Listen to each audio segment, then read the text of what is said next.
Chapter 721. The 100 Miles Godly Fist used bravery as its bones and strength as its flesh. It was brave and unyielding when fighting with others, fearless. In the past, when Fang Yan and Bai Lilu fought, they were fighting to the death. It looked like they were fighting with their lives on the line. Neither of them would hold back. Fang Yan never thought that Bai Lilu would learn the star-shattering fist after not seeing him for a while. Fang Yan never thought that Bai Lilu would learn to hide his strength during the fight. Was this the Bai Lilu he knew? Was this the Bai Lilu family's man? Fang Yan despised him in his heart. Bai Lilu's punch was unstoppable. Before the punch arrived, the chi came first. Fang Yan's body bent and flew backward, as if he had been struck by a powerful force and collided with a powerful force. Bai Lilu's body was still in the charging position. His body was still flying in the air, and his fist was still in the forward position. On the surface, it seemed that Bai Lilu had a big advantage. Fang Yan was sent flying by his punch. But Bai Lilu knew that this guy was using Tai Chi's drunken crane riding the wind to reduce his strength. When he punched, it was like hitting a pile of cotton wool. The more strength he exerted, the faster the cotton wadding retreated. But could a stone hurt the cotton wool? That was obviously impossible. Drunken crane riding the wind, what a hateful movement. Bai Lilu thought angrily. He thought of the Fang family's genius martial artist, Mo Qingdi. When he was at his peak, his tendons were cut off by the dragon god and he fell to rock bottom. He lived on wine and sleep every day. But at that time he created this desireless movement technique, drunken crane riding the wind. Everyone knew that he went to the cold land to look for the ice dragon's bloodline.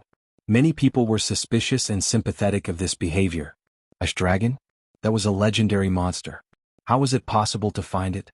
They knew that Mo Qingdi might never come back. A prodigy of a generation had fallen from grace just like that. People couldn't help but sigh in regret. When Mo Xiaodi was at his peak, Bai Lilu's target had always been him. He had thought that one day he would be able to fight against such a master. But now it seemed that he would never have the chance again. Logically speaking, Bai Lilu's punch, which had been accumulating power for a long time, should have missed, because he didn't even touch Fang Yan's body. However, he did not give up. He did not even change his move. His body flew even faster, drenched in the torrential rain and facing the cold wind.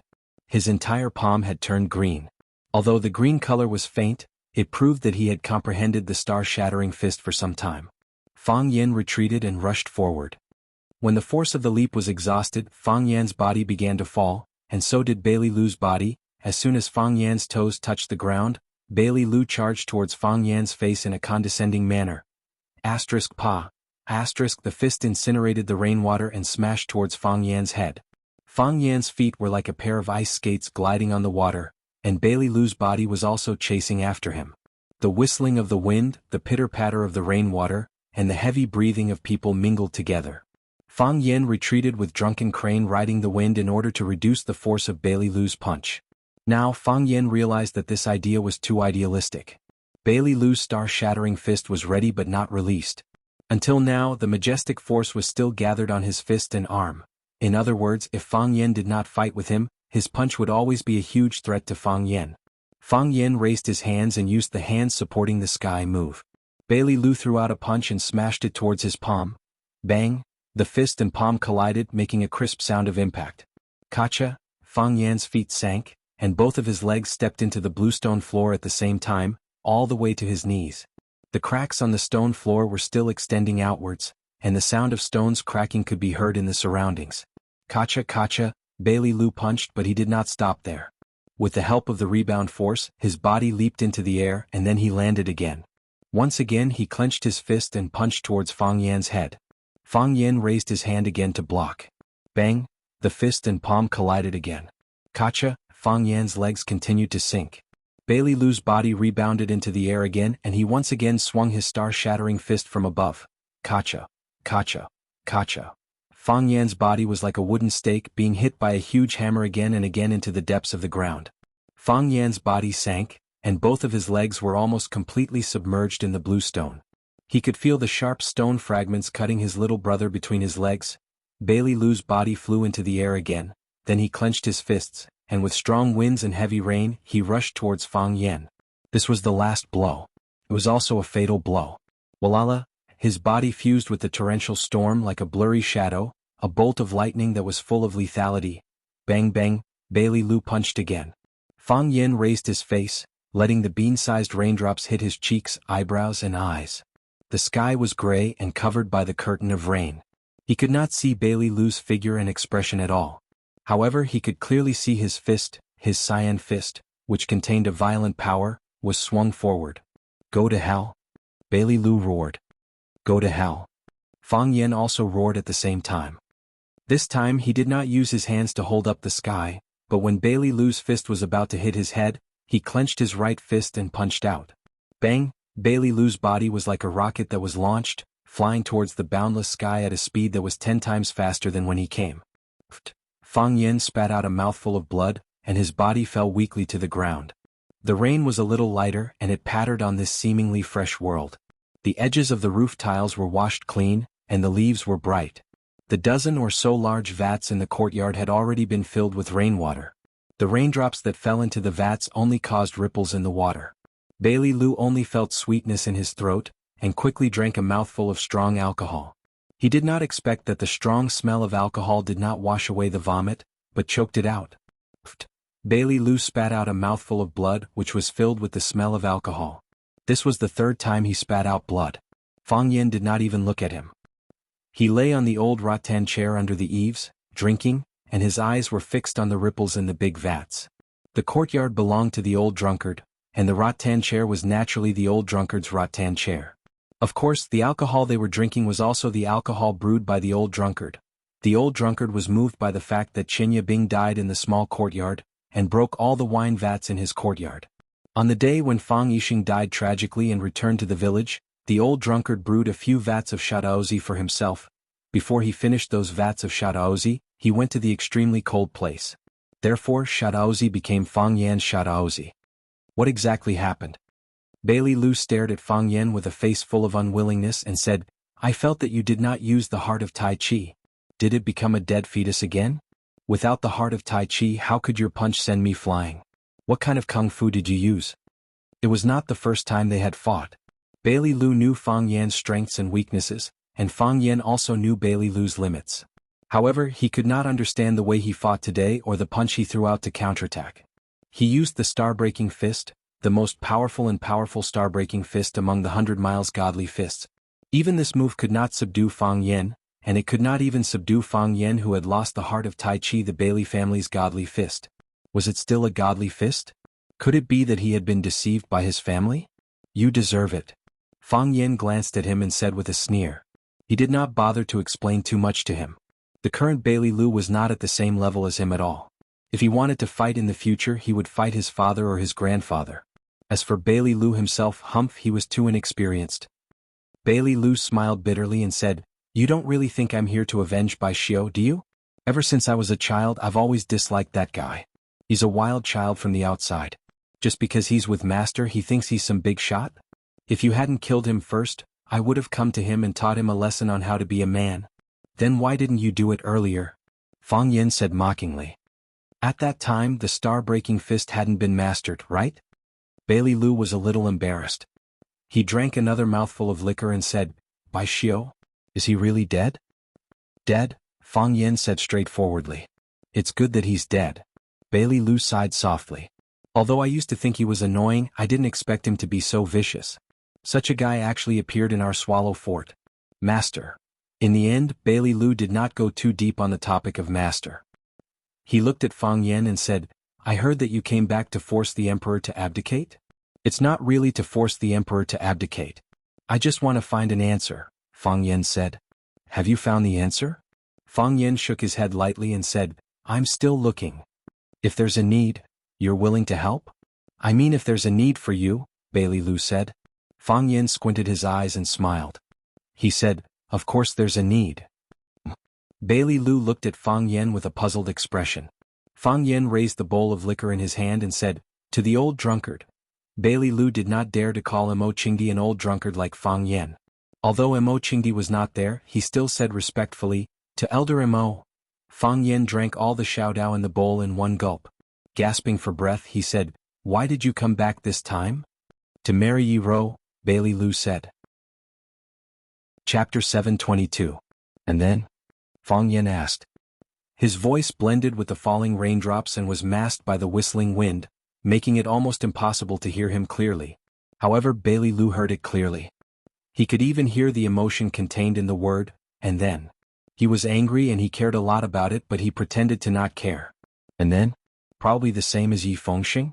The elders of the family go to the Yi family to propose marriage and give generous betrothal gifts. First, they choose a close date to drink a glass of engagement wine, and then choose an auspicious day to complete the wedding. Enter the bridal chamber, give birth to a child. Isn't that the process of marriage? After everything is done, the two people have to spend the rest of their lives together. I won't do anything to you. Fang Yen took a big gulp of wine and said with a smile, Yi Ro will kill you. Yes. Bailey Lu drank up the shaodaozi in one breath, wiped the wine stain on the corner of his mouth and said, I'll drink another bowl. I can't drink such strong shaodaozi outside, and I can't drink the shaodaozi brewed by Senior Mo outside. Fang Yen ignored him. He ran to the wine jar in the room and took out another big bowl. He sat back on the small stool under the eaves and continued the topic. He looked at Fang Yen and said, Yi Ro will kill me. I know Yi Ro will kill me and they also know Yi Ro will kill me. But why do they still want me to marry Yi Ro? Fang Yen looked at Bailey Lu with bright eyes and a little smile. He asked, Do you like Yi Ro? I asked them why do they still want me to marry Yi Ro? Bailey Lu said angrily. I asked first. Do you like Yi Ro? Fang Yen asked again, and the smile on his face began to widen. Bailey Lu thought for a moment and said, If you have to find a marriage partner, there is nothing wrong with Yi Ro. Well, I admit that I like Yi Ro. You also know that among our group of friends, there aren't many who don't like her. At that time we were a group of men hunting birds in the mountains and fishing in the water, but Yi Ro never played with us. Although we said she was unsociable and didn't like to play with such a girl, we actually hoped that she could be with us. If she inadvertently glanced at us, everyone's heart would pound violently, and their voices would become much louder, just like a group of little roosters that had been injected with hormones. Bai Lilu picked up the wine bowl and took a sip. He felt the strong aroma of the wine, but his eyes were fixed on the water droplets that continuously dripped from the eaves into the pool. The water droplets were like a thick transparent thread, creating small ripples in the small pool. If the water droplets were alive, would they merge with each other or be swallowed by the pool? Were their hearts filled with joy? At that time we were all very envious and jealous of you. We wanted to play with Yi Ro, but we didn't know what reason to get close to her. You're different. Because of the competition every year, you two were born to be enemies. When a group of us stands together, when she looks over, her gaze will most likely be on you, although her gaze might not be kind. You can also go up and provoke her or even insult her and then wait for her to retaliate. In fact, we are all envious of you. Fang Yen nodded, looked at Bai Lilu and said, So you like Yi Ro, so you won't object to this marriage. Even if you object, you won't object so fiercely. Yi Ro has extraordinary skills, and she may become the youngest elite in the Tao of Heaven in Swallow Fort. The Yi family is now like the sun in the sky. If you two get married, the Bailey family will also benefit a lot. Not only the Bailey family, as long as the Yi family spreads the news that Yi Ro is looking for a man, the other families in Swallow Dock will probably rush to marry her. As you said, if you want to find a woman to marry, who doesn't want to marry Yi Ro? After a pause, Fang Yen said, Of course, it won't be easy for you to take advantage of this. The Yi family will never let Yi Ro go. So, did they ask you to be their son-in-law? Bailey Lu grinned and said, We can do this but you can't.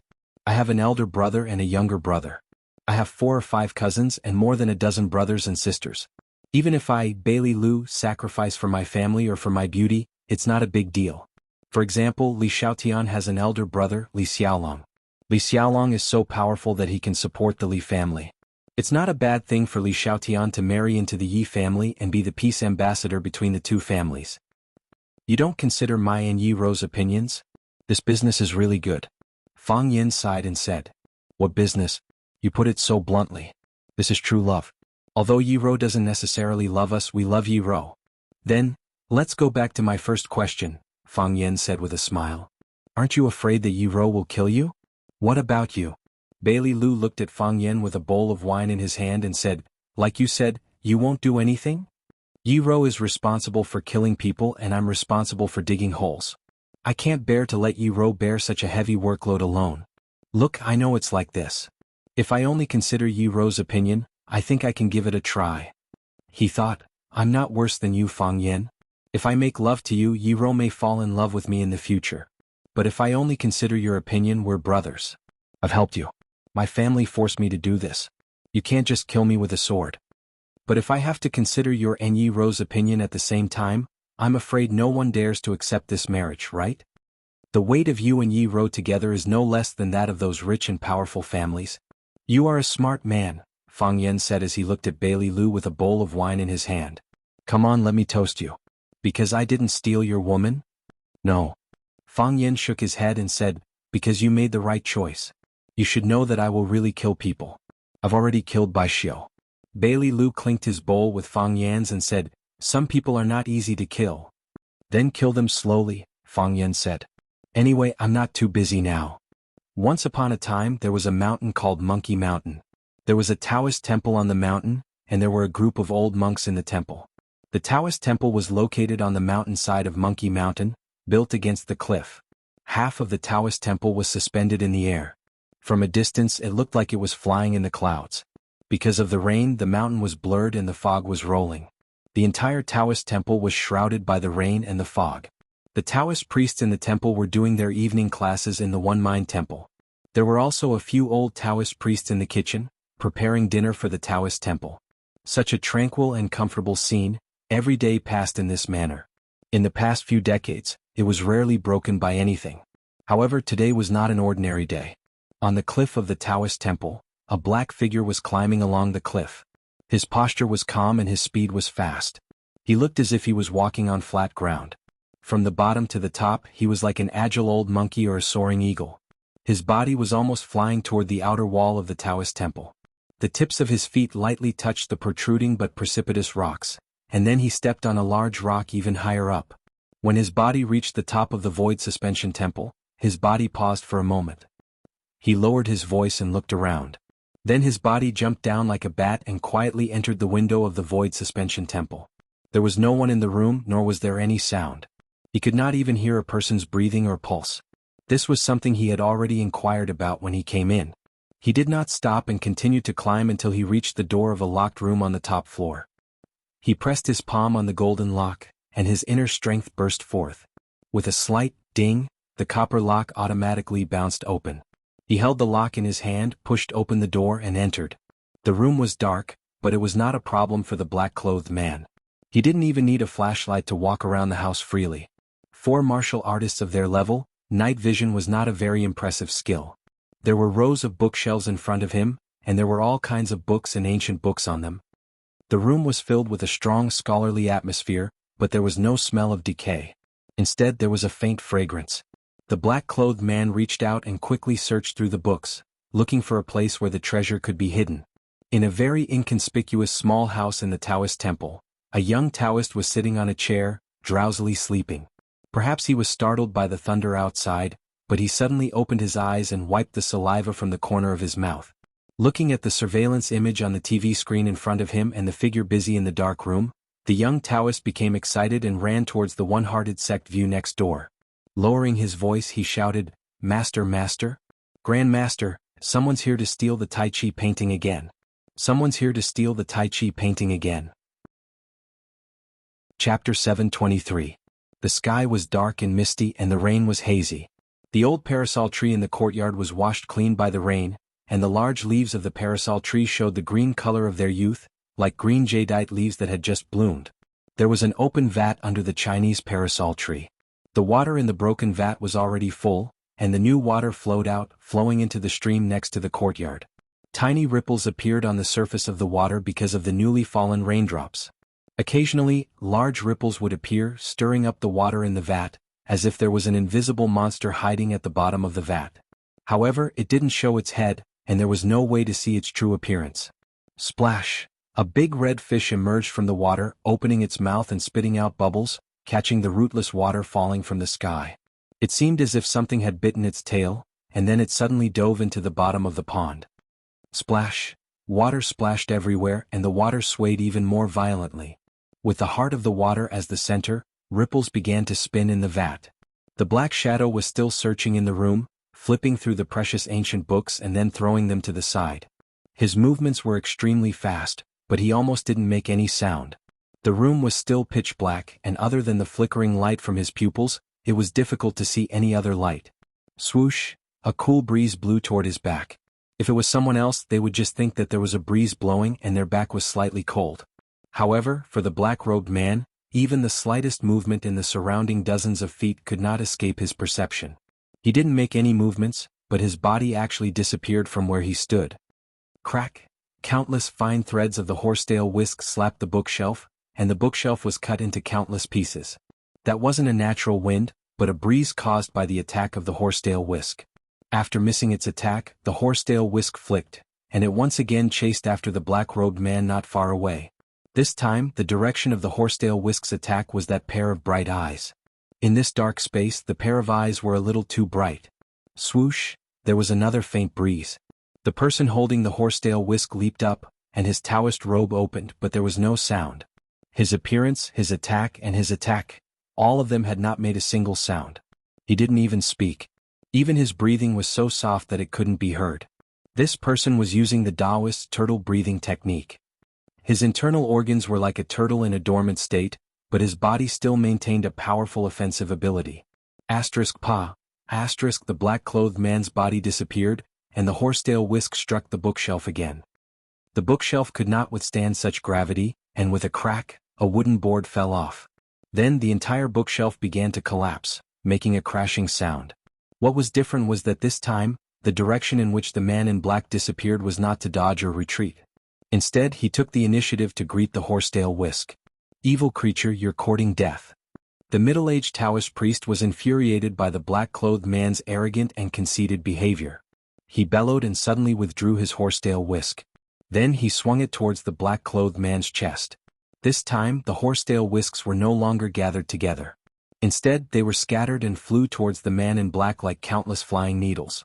The fine threads on the horsetail whisk actually broke free from the handle and became a dense mass of deadly hidden weapons that covered all the important acupuncture points on the man's chest and face.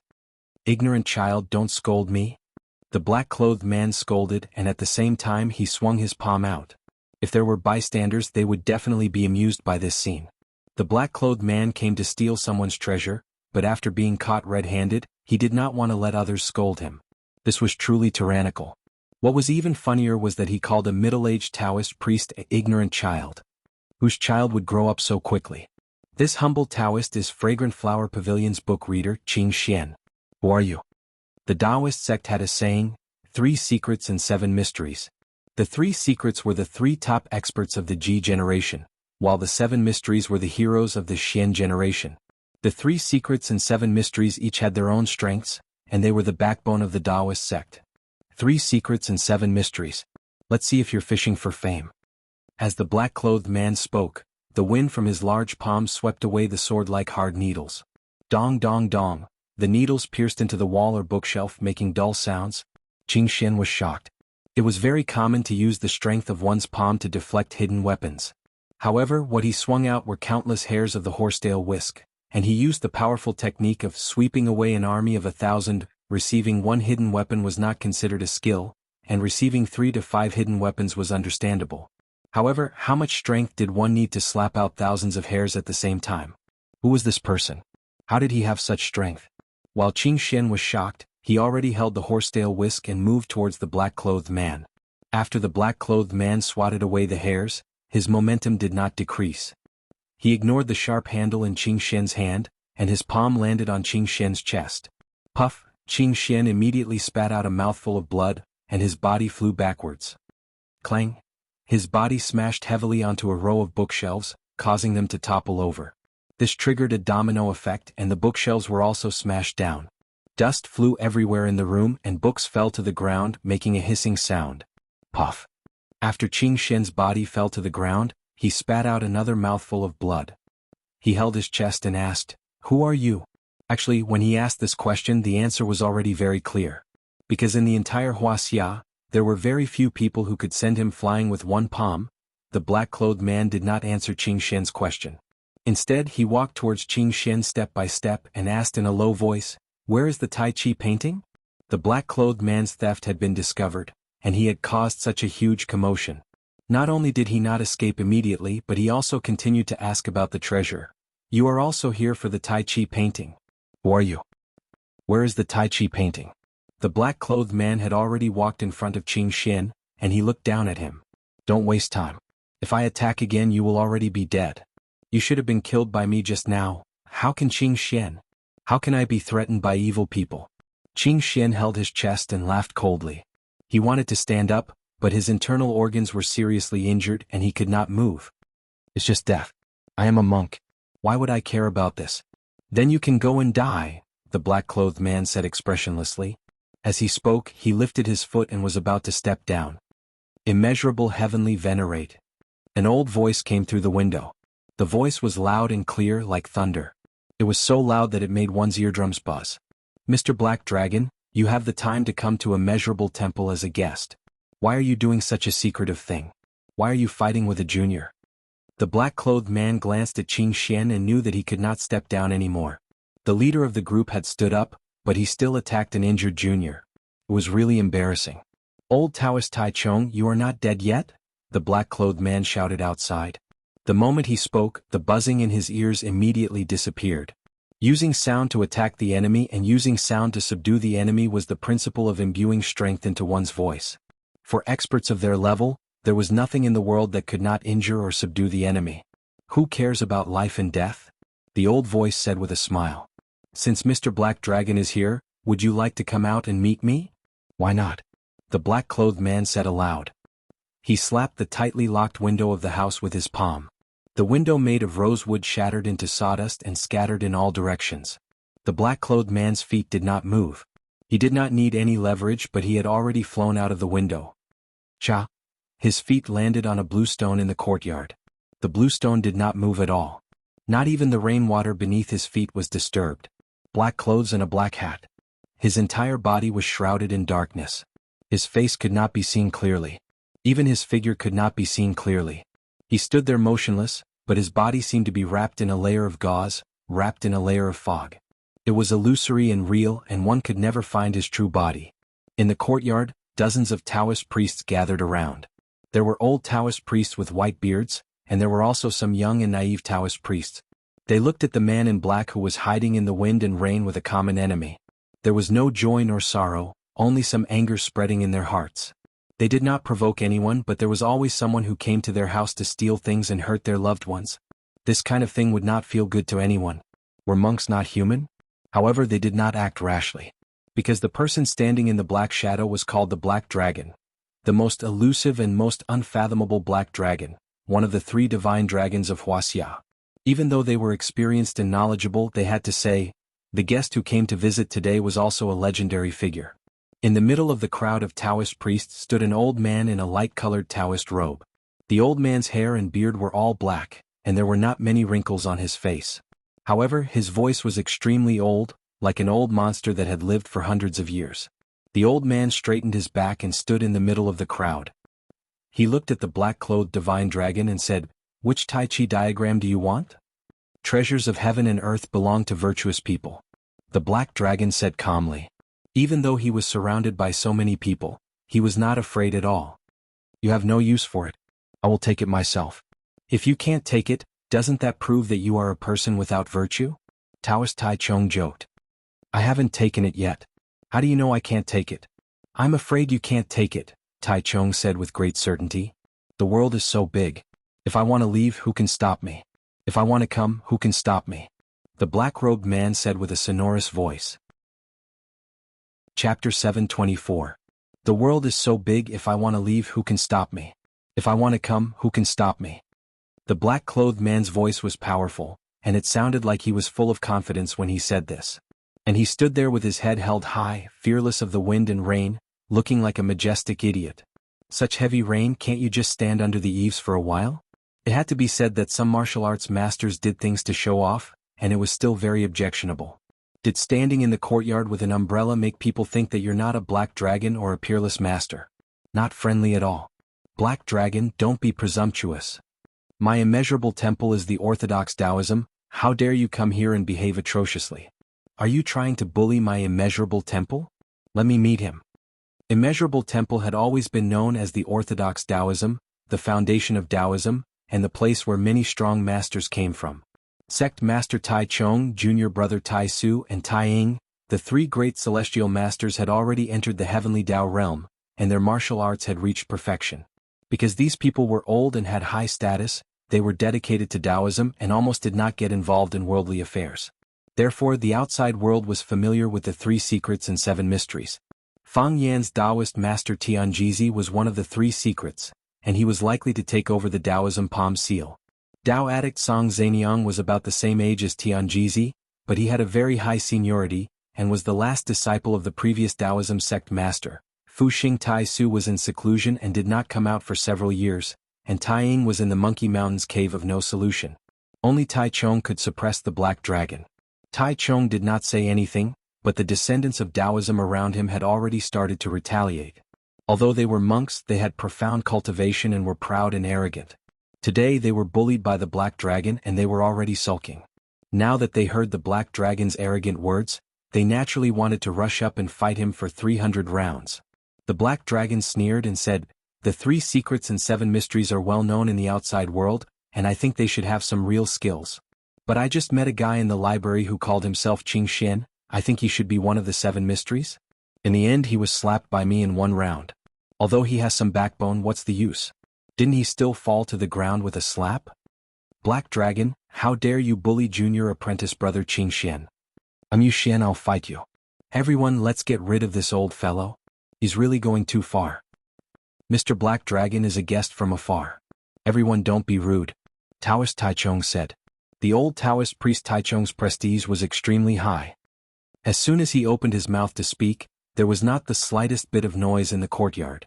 Taoist Taichung looked at the black dragon and said, "If you are a friendly guest, we will naturally welcome you with tea, but if you are a malicious guest who wants to steal our treasures, our immeasurable monastery can only sweep you out. Does Mr. Black Dragon want to leave on your own, or do you want us to drive you away?" It had to be said that the black dragon did have the ability to act tough. If an ordinary person were to stand in the rain, they would have long been drenched. How could a drowned rat have any prestige to speak of? The black dragon was different. He had been standing in the rain for a long time, and the rain today was indeed very heavy. The rain was boundless, but not a single drop fell on Black Dragon's clothes. Even now, his body remained dry and clean. He did not move at all, but the black robe on his body fluttered, and a rain of arrows flew out in all directions of the courtyard. Whoosh whoosh whoosh.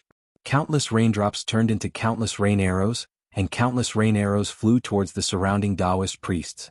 The young Taoist priest retreated nervously. The middle-aged Taoist priest and the old Taoist priest came forward and waved their sleeves. With a flick of their horsetail whisks, they sent the rain arrows flying. "This is to teach you a lesson for not being polite," the black dragon said in a gloomy voice. The black dragon did not intend to use this move to injure anyone. He only wanted to create some chaos in the crowd. Taichung and a few older Taoist priests stood there expressionlessly. When the rain arrows flew in front of them, they automatically bounced off, as though they had encountered an invisible wall. Even the young Taoist priest standing behind them would not be harmed in any way. After the black dragon was done teaching the young one a lesson, his gaze shifted to the old one. He looked at the old Taoist priest Taichung and said, "Taichung, I'm here for the Taiji painting. Give me the Taiji painting, and I will naturally leave. The Taiji painting already has a successor. It will be sent out on a chosen day." "Naturally, I can't give it to you," said the old Taoist priest Taichung indifferently. "Who can obtain this Taiji painting?" asked the black dragon in surprise. "Naturally, it's a fated person." "A fated person?" The black dragon sneered. "You monks and Taoist priests just like to play tricks. What do you mean by fated people? Those who have a close relationship with you are fated people? It's fine if those vulgar people in the outside world like to play tricks behind the scenes, but even you monks and Taoist priests like to play such tricks. Don't you have any shame? You keep saying that you believe in gods, but if there really is a god, the first thing they will punish would be believers like you who are duplicitous and use their name to cheat." Heavenly Lord of the Immeasurable Taichung chanted and said, "It looks like this old Taoist will have to do something today. To be able to fight with old Taoist Taichung, it's not a wasted trip."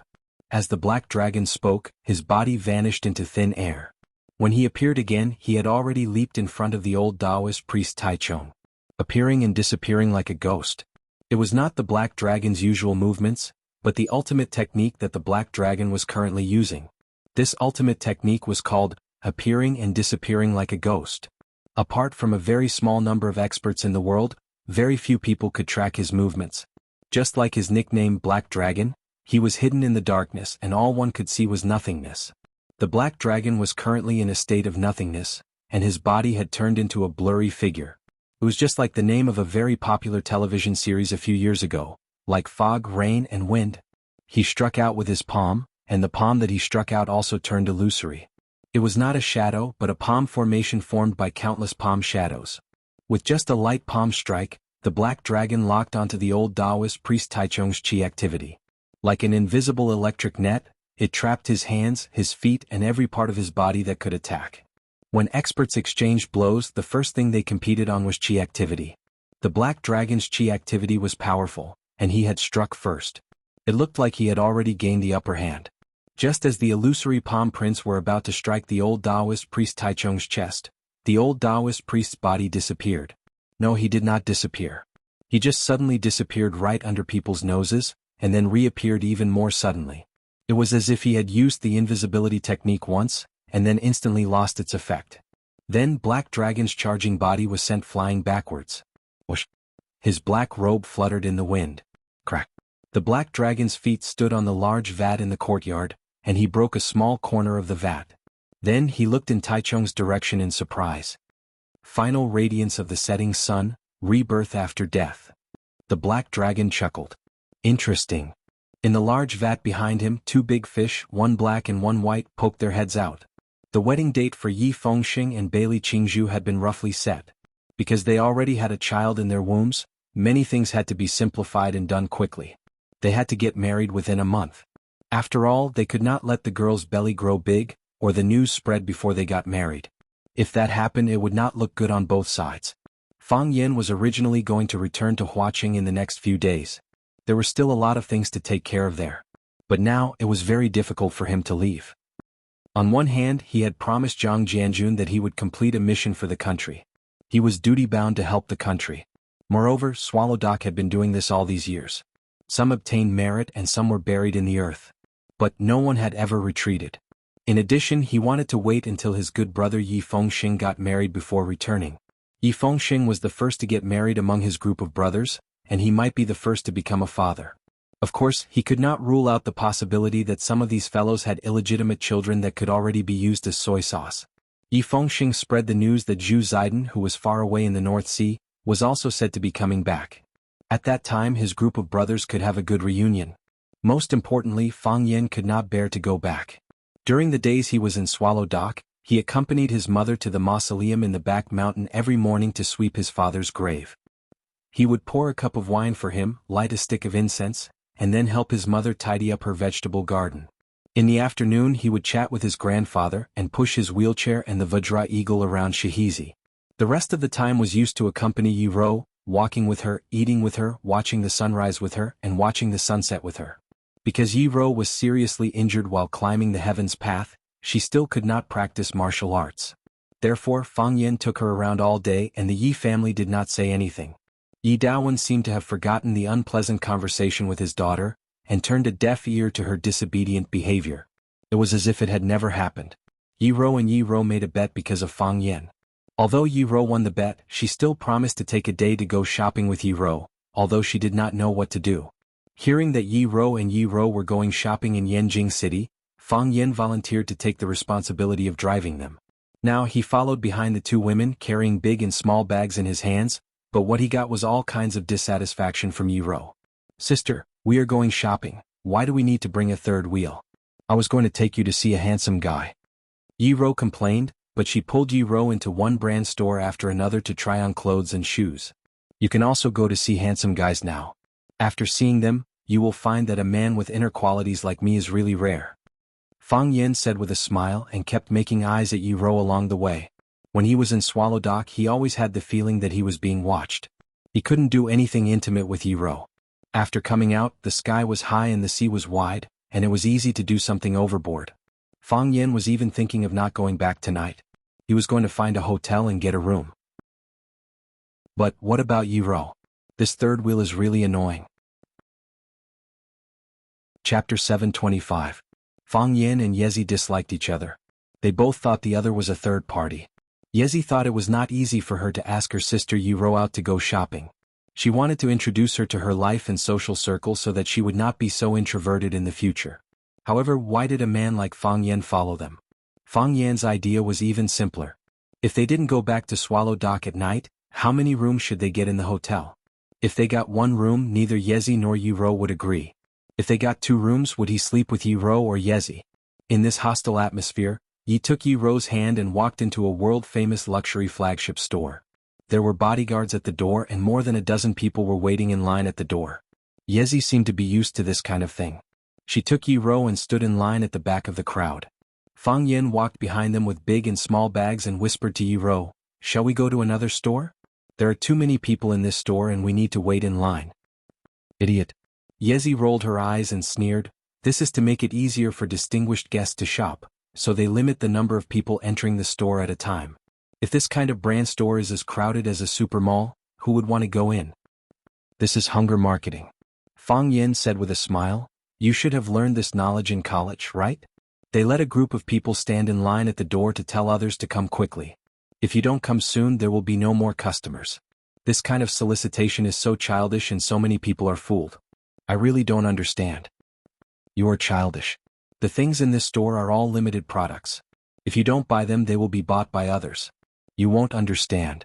When Fang Yan was about to refute, he saw a beautiful woman in a red dress walking towards them with a middle-aged man. She said in a sweet voice, "Honey, this is the place. I want that new bag. Can you buy it for me?" The middle-aged man seemed to dote on his little lover. He put his arm around her shoulder and said with a smile, "Okay, if you want it, we will buy it." "Thank you, husband." The woman pounced on him and kissed him hard on the face in front of everyone in the mall. When the woman came to the door, she saw Yi, who was waiting in line at the door. She exclaimed and said, "Hey, isn't this Yi Xinshan? Yi Xinshan, why are you here?" Yi glanced at the woman coldly and said, "What do you have to do with me eating? There's no food here." The woman giggled and hugged the middle-aged man next to her. "Honey, this is my classmate Yi Xinshan. Her favorite brands are Nike and Adidas Shamrock.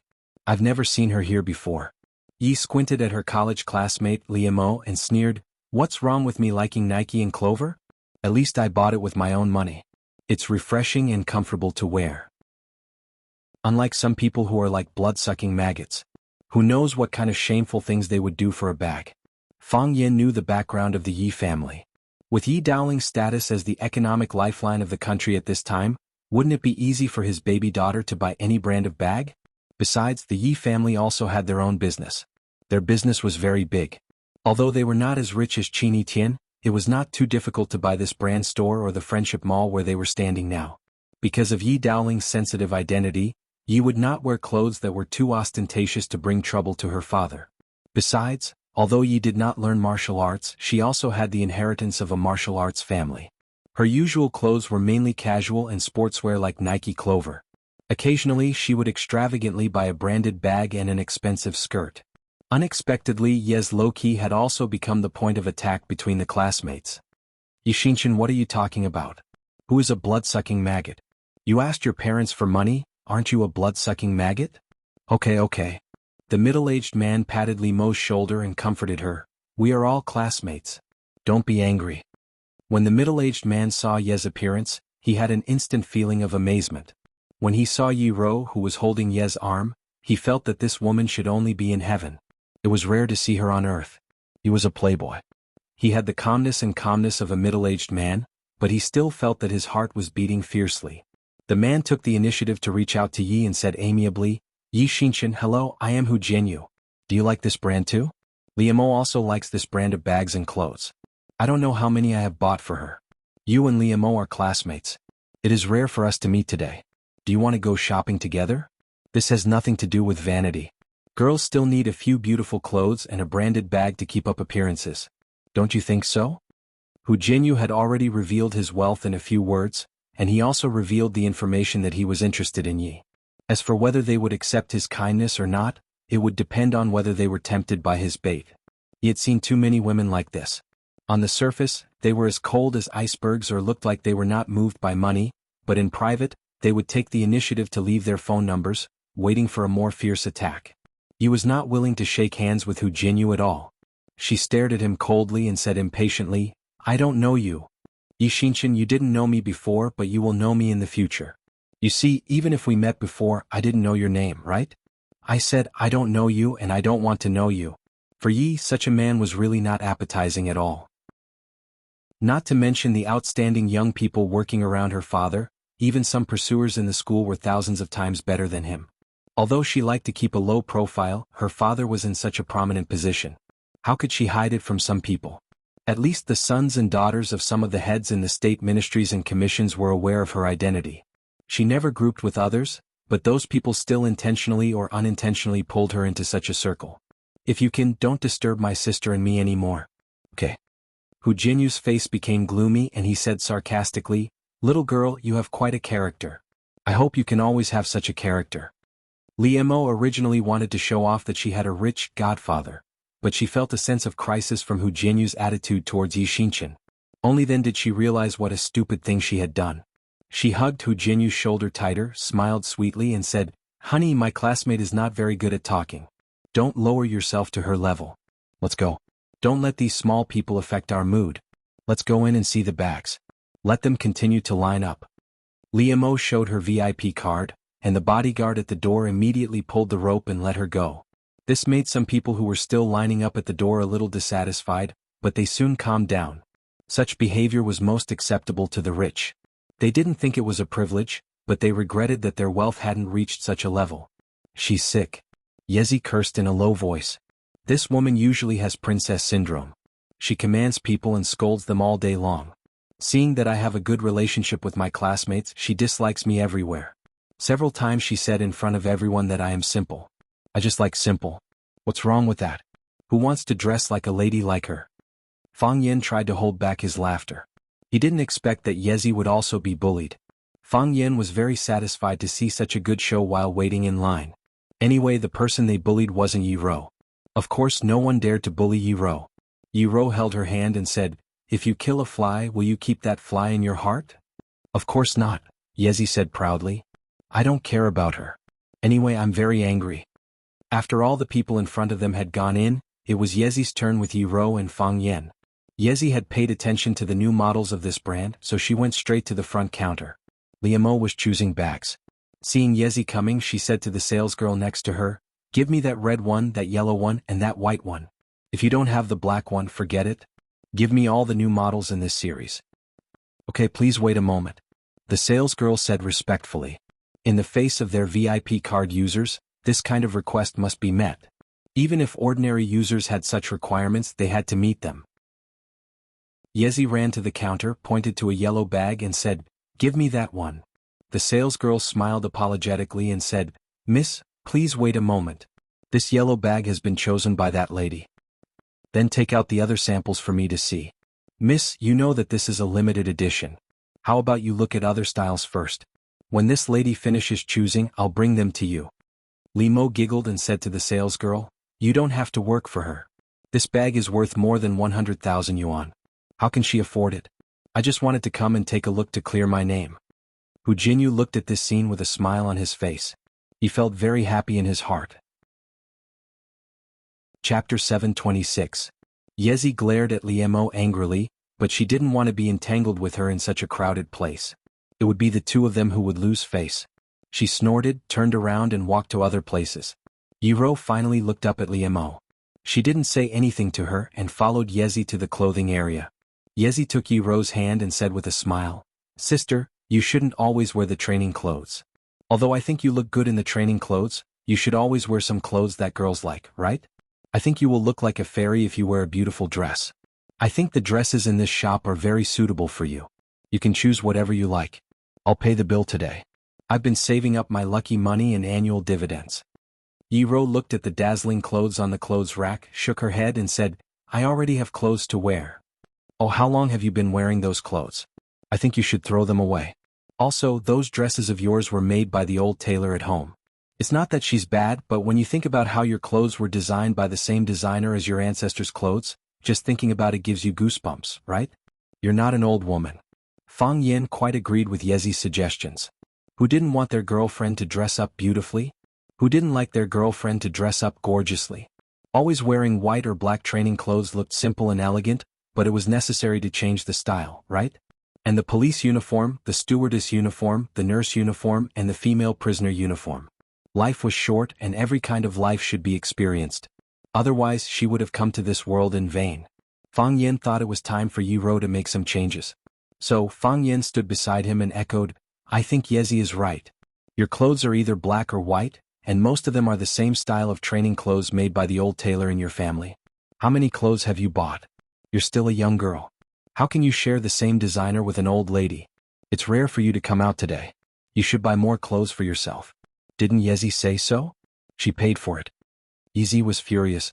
She stared at Fang Yen with her big round eyes and said, Fang Yen, do you have any shame? How could you say something like that? You also know that my sister's clothes are either black or white. You also know that she doesn't have many bright clothes?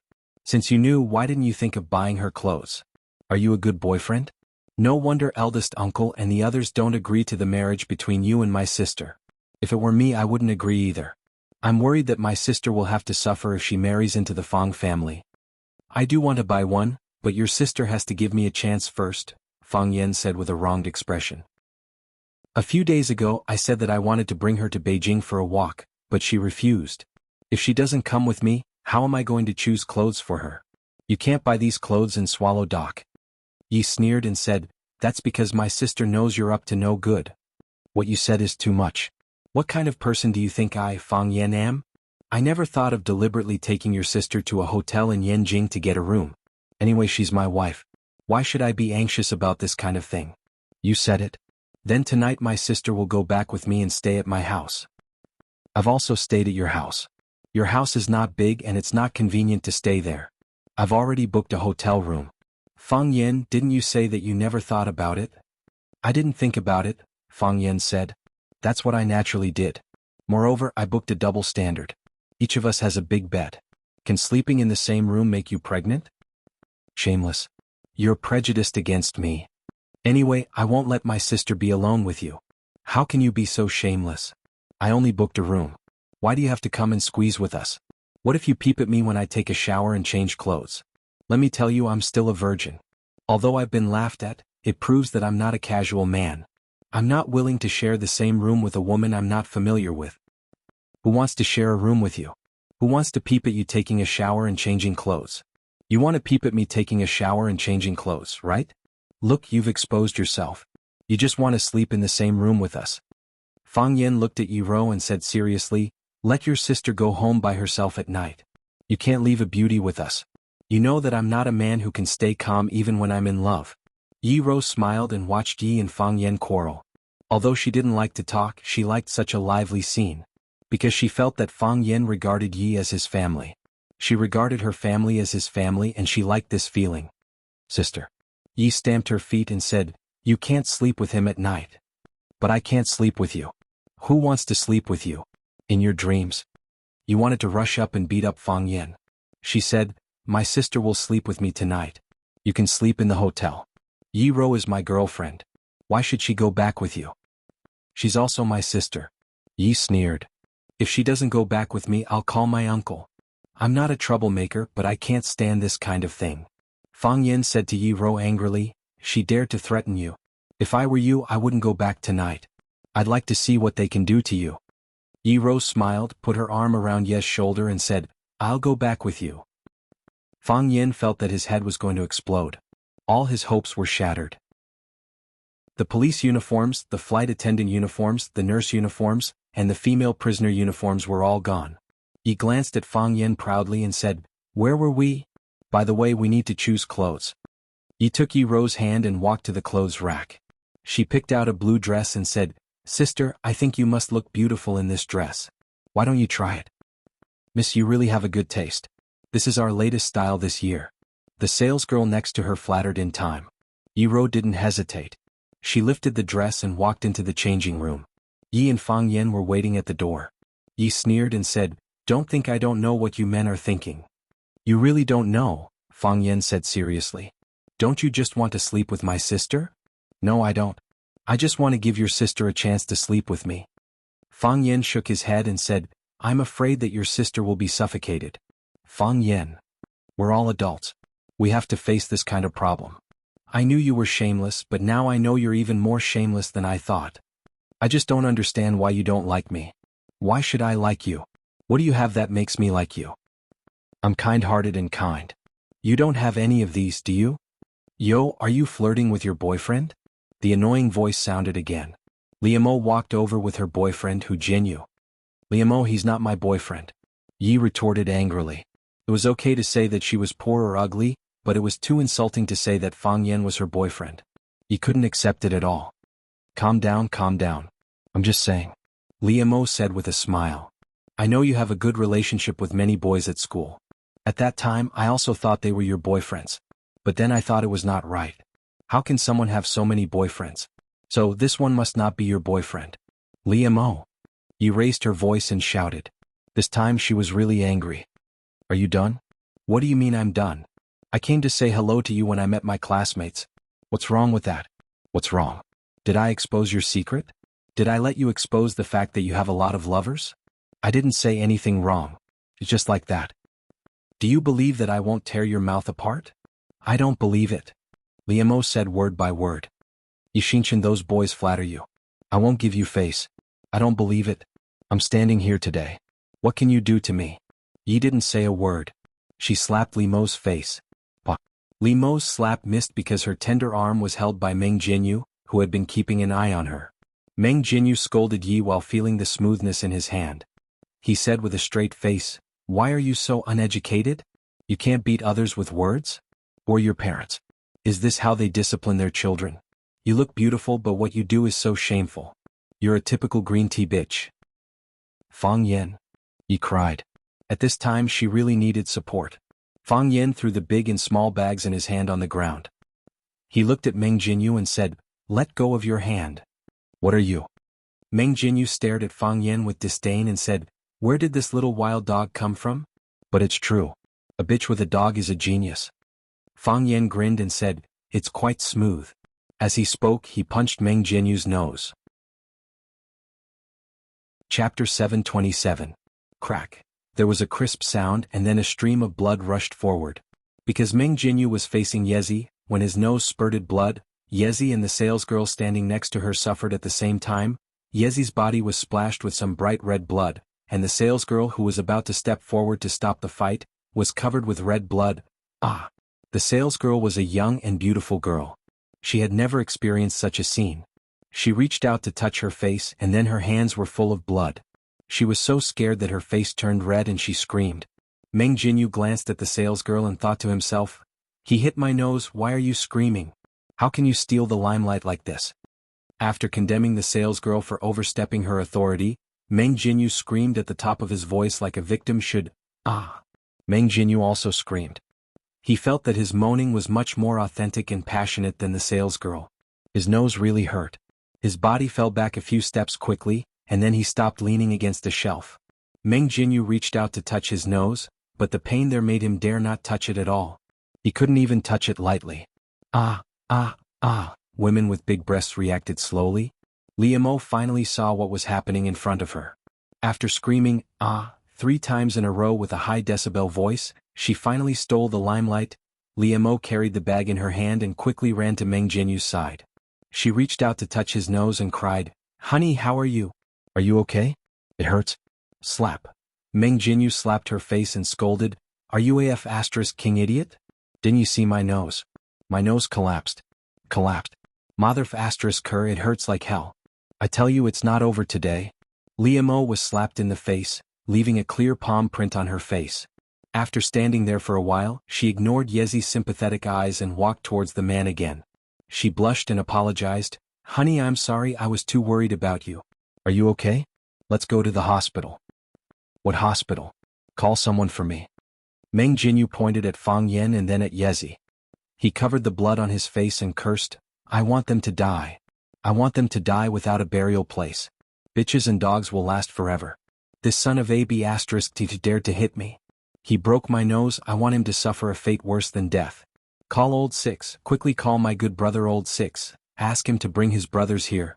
The door of the changing room was opened from the inside, and Yi Ro, who had changed into a long blue dress, stood at the door. She saw where Meng Jinyu was pointing and heard her cursing. She couldn't help but raise her brows and say, Don't scold people. Don't curse? I'm going to King beat someone up? Meng Jinyu turned around and saw Yi Ro. He was instantly stunned. But at this time he was so angry that he lost control of his emotions. You're not a good person either. One look and I can tell you're a green tea bitch. Yi Ro didn't understand what green tea bitch meant, but she understood the sentence, you're not a good person either. How dare you insult my woman? I don't even dare to curse, but you dare to curse my woman. Fang Yan strode forward, wanting to give this reckless guy a piece of advice. Unfortunately it was too late. Yi Ro's body suddenly jumped up. Yes, in this world-famous luxury store she was wearing a blue dress that she had just changed into, and her body jumped up high like a little fairy. She jumped so high that Fang Yan could hear the exclamations around him. Look, that girl! Mom's sister jumped so high. Amazing, is this a movie? Yi Ro's body almost hit the ceiling of the store. She flew over the heads of several customers and then began to fall. She flew above Meng Jinyu's head. When Meng Jinyu looked up he could clearly see Yi Ro's feet, his pupils dilated, and his mouth opened wider. Then he couldn't see anything. Yi Ro slapped Meng Jinyu's face with one foot, and kicked sideways with the other. Bang! Meng Jinyu's body flew up into the air, and then rolled away on the ground. Crack! Yi Ro landed lightly on the ground. She did look like a beautiful fairy. Liamo rushed over like a shrew, reaching out to tear Yi Ro's face and cursed, "You slut, I'll tear your face off." But without the slightest hesitation Yi Ro sent out another kick. So Liamo's body also rolled away. When Fang Yan rushed to Yi Ro's side, Meng Jinyu and Liamo were both flying.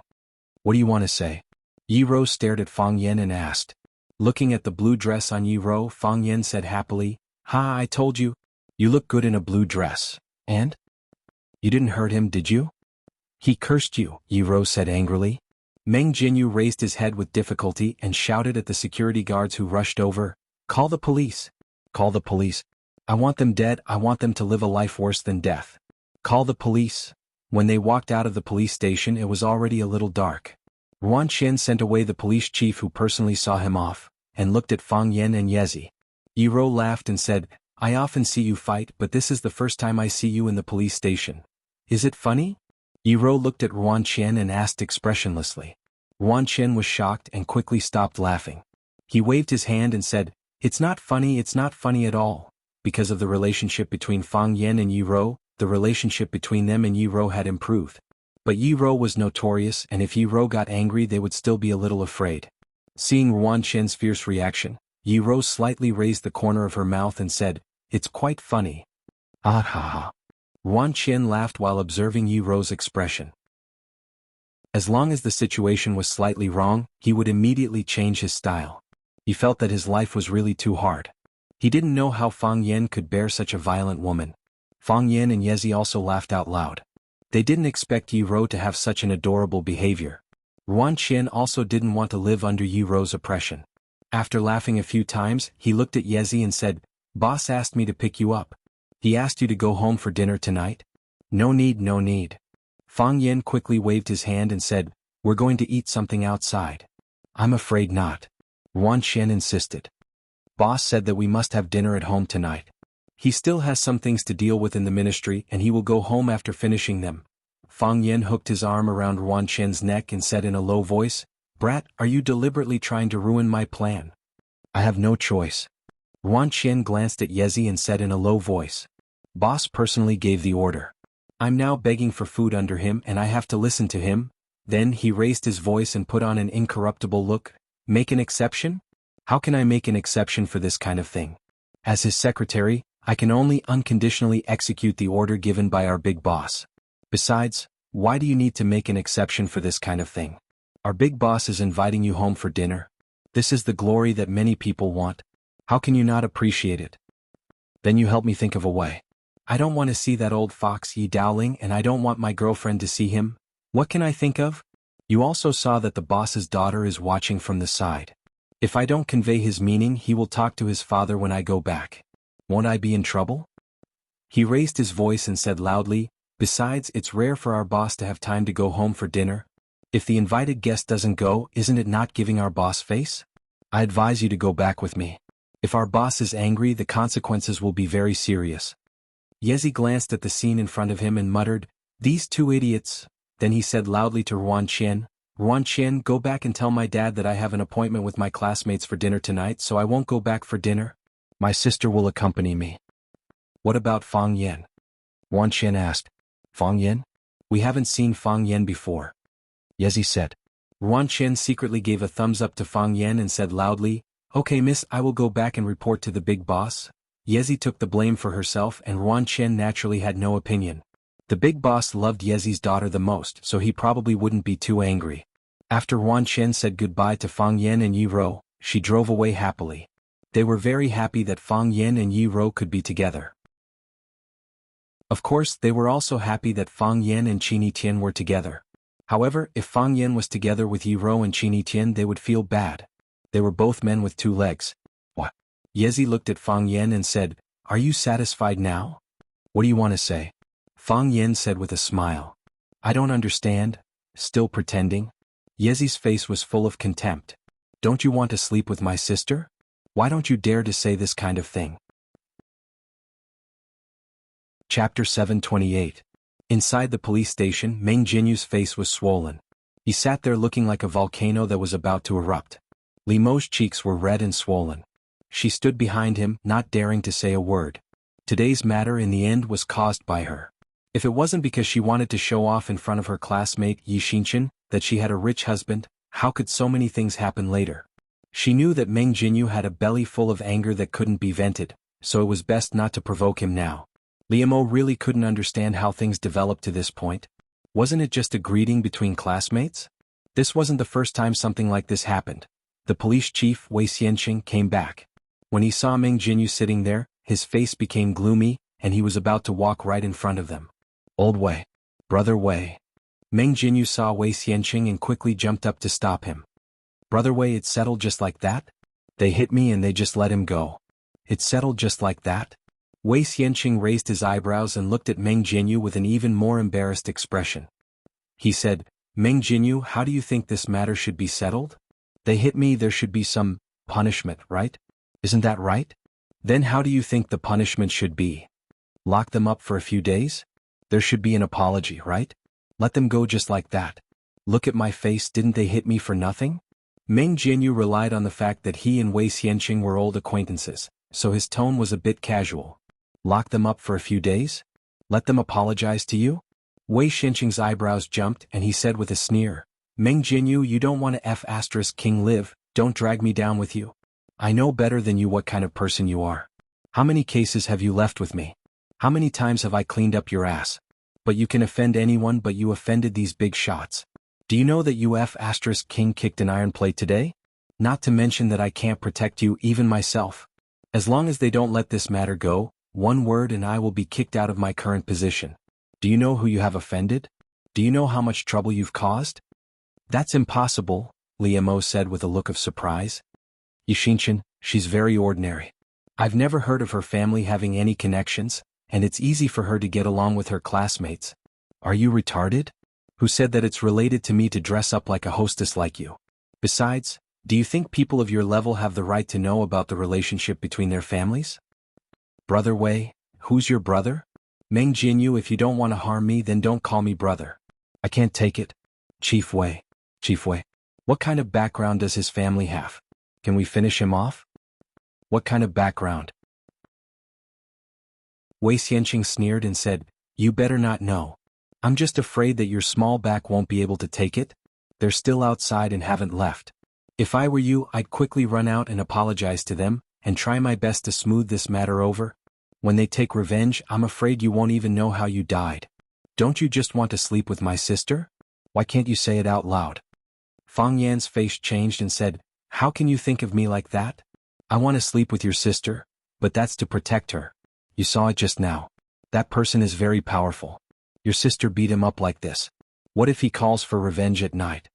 Yi sneered and said, Does my sister still need your protection? You don't know the situation. Fang Yan said with a serious face, Your sister's body hasn't fully recovered from last time's injury.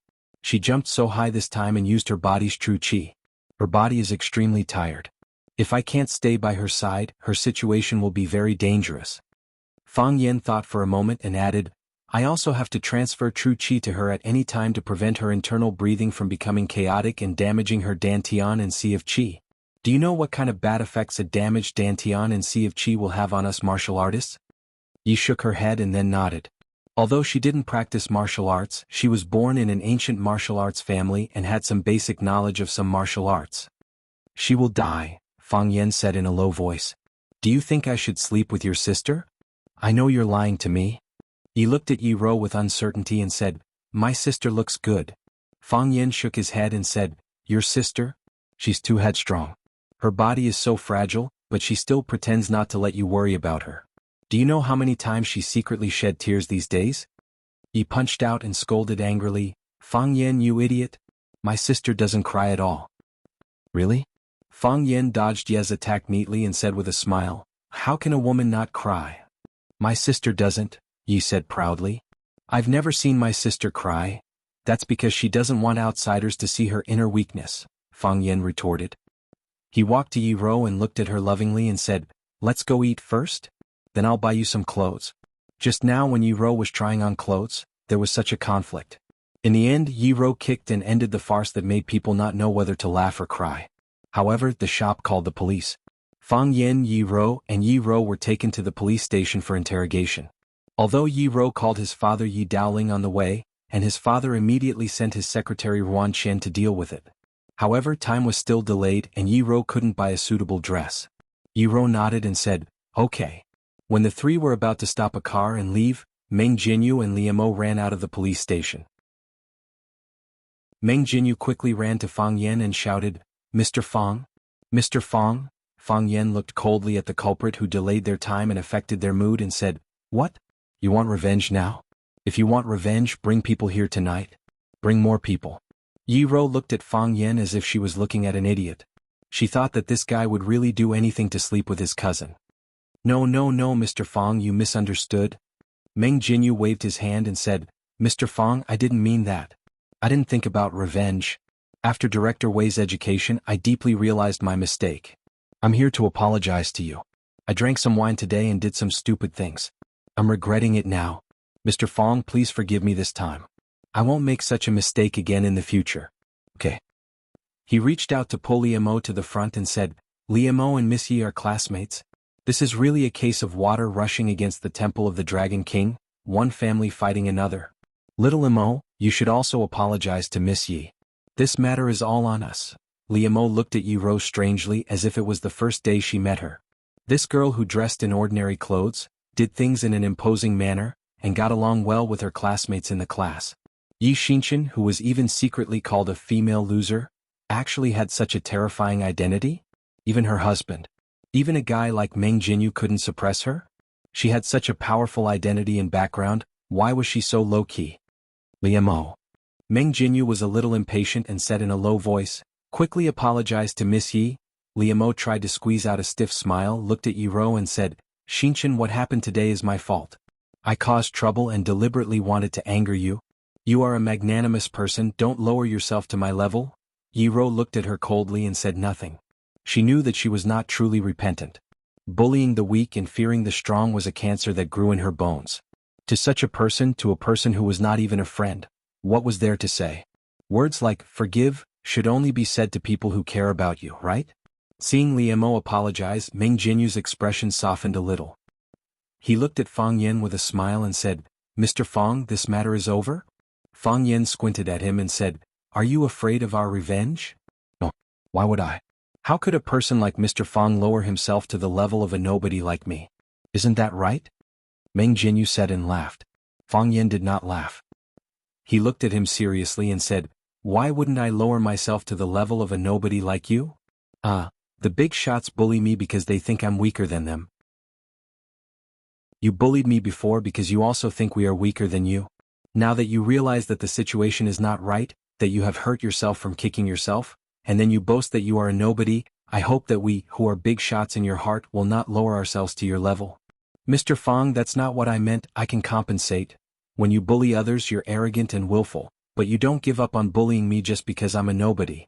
Instead, you look down on me even more. You're like a vicious dog. When you're young, you can only bully animals that are weaker than you. When you grow up to be a strong dog, you'll bully even more animals that are weaker than you. You won't become kind and restrained just because you're strong. Instead, you'll become even crazier and more savage. Mr. Fong, this is really a misunderstanding. So, why should I give you a chance to become a stronger dog? Fang Yin looked at him with a smile and said, Go back. When you go back, you will find that you have become nothing. Chapter 729. Xiaojiangnan. It was the most popular Hangzhou cuisine in Yanjing. Yiro liked to eat light food, so Fang Yin chose this place for dinner. At the dinner table, Yiro looked at Fang Yin with a puzzled face and said, Are you really going to make Meng Jinyu lose everything? A man should keep his word. Fang Yin leaned over to Yiro and studied the menu with her. He said, If you say you want to kill his whole family, you must kill his whole family. If you say you want to make him bankrupt, you must make him bankrupt. Don't order the braised pork. It's too greasy. The bamboo fish here is good, and the fish soup is very delicious. I think you will like it. What are you going to do? Yiro was very curious about this kind of thing. For a big shot like me, it's as easy as killing an ant if I want to take revenge on someone. I can do it by just making a phone call. Fang Yin bragged shamelessly. Are you going to call Lu Chaoga? Yiro asked aloud. Or Qini Tian. Both of them have the ability to do that. Because Fang Yin and Lu Chaoga had a close relationship with Qini Tian, Yiro was particularly displeased about this. She thought Fang Yin was a scumbag who played around with girls. Fang Yin said without raising his head, Why do I have to call them? I can call Lu Shulan Valley. Fang Yin did call Lan Shulan Valley. He believed that Lan Shulan Valley would understand what he meant and solve the problem neatly. He also hesitated to let Lu Shu handle this matter, but Lu Shu's means were dirtier and more vicious. It would hurt the harmony of the world. In the end, he still gave Meng Jinyu a chance to live. Lan Shulan Valley and Lu Shu were his partners and also two of his capable men. Their characters were both extreme. One seemed to be generous, but in fact he was good at moderation. He could easily wander between the Lan family and himself, and he was a rare handsome man. Lu Shu's temperament had changed greatly. He looked gloomy but was cruel in his bones. If he hardened his heart to deal with someone, that person would probably be in a state where they could neither live nor die. But the people you really trust are Lu Chaoga and Qini Tian. Men will naturally believe in women who treat them well. Then shouldn't I trust your sister even more? Fang Yin ordered 2 more snacks and told the waiter to place the order. He looked at Yezi and said, Why don't you ask your sister to kill Meng Jinyu and his little lover? Do you have a bad relationship with people in school? Why are even your classmates targeting you? When I was teaching in school, both teachers and students liked me very much. I was the school idol of Rosefinch Secondary. Keep bragging. Yi sneered and said, Many people didn't like you when you went there just now, right? Also, don't think I didn't notice that you were deliberately changing the topic. How is this possible? Fang Yin immediately retorted, When I just went there, they just didn't know me, so they didn't like me. When they know what kind of person I am, I want to hit you. Yi interrupted Fang Yan's bragging and said, I know everything about you. My father has your information on his desk. Fang Yan looked at Yiro and said with a smile, You see, your family is still investigating me. They want to see if I'm qualified as a son-in-law. Then he looked at Yi and asked, Did they give me a score? How many did they give? It is said that children from rich families will give scores to all their suitors. The one with the highest score will have a chance to win. I don't know whether they gave you a score or not. But it is true that they don't want you to be with my sister. Fang Yin squinted his eyes and smiled, saying, We will definitely be together. Are you so sure? Yiro also turned to look at Fang Yin and stared at his eyes with her big shining eyes without blinking. She meant to ask, How can you be so sure? Because the mountains are no longer as sharp as the sky and earth. That's why I dare to say goodbye to you. They didn't drink in the evening. After dinner, Fang Yin took the 2 girls shopping for clothes. Because of the unpleasant things that happened in the afternoon, the 3 of them were too embarrassed to go to that brand store again. Instead, they went to another shopping mall, to another world-famous brand store. Yiro didn't have many styles of clothes and most of them were plain. Encouraged by Fang Yin and Yiro chose several brightly colored clothes. It had to be said that Yiro's temperament was out of this world. No matter what she wore, she had a different kind of beauty. Fang Yin was happy to see some changes made by his girlfriend. Fang Yin saw a sexy black pajamas in the underwear area. Seeing that Yi was trying on shoes, he quietly pulled Yiro over and pointed at the pajamas, saying, I think this one suits you very well. Yi Ro held the almost weightless black silk pajamas in her hand and asked, "Do you really think this one suits me?"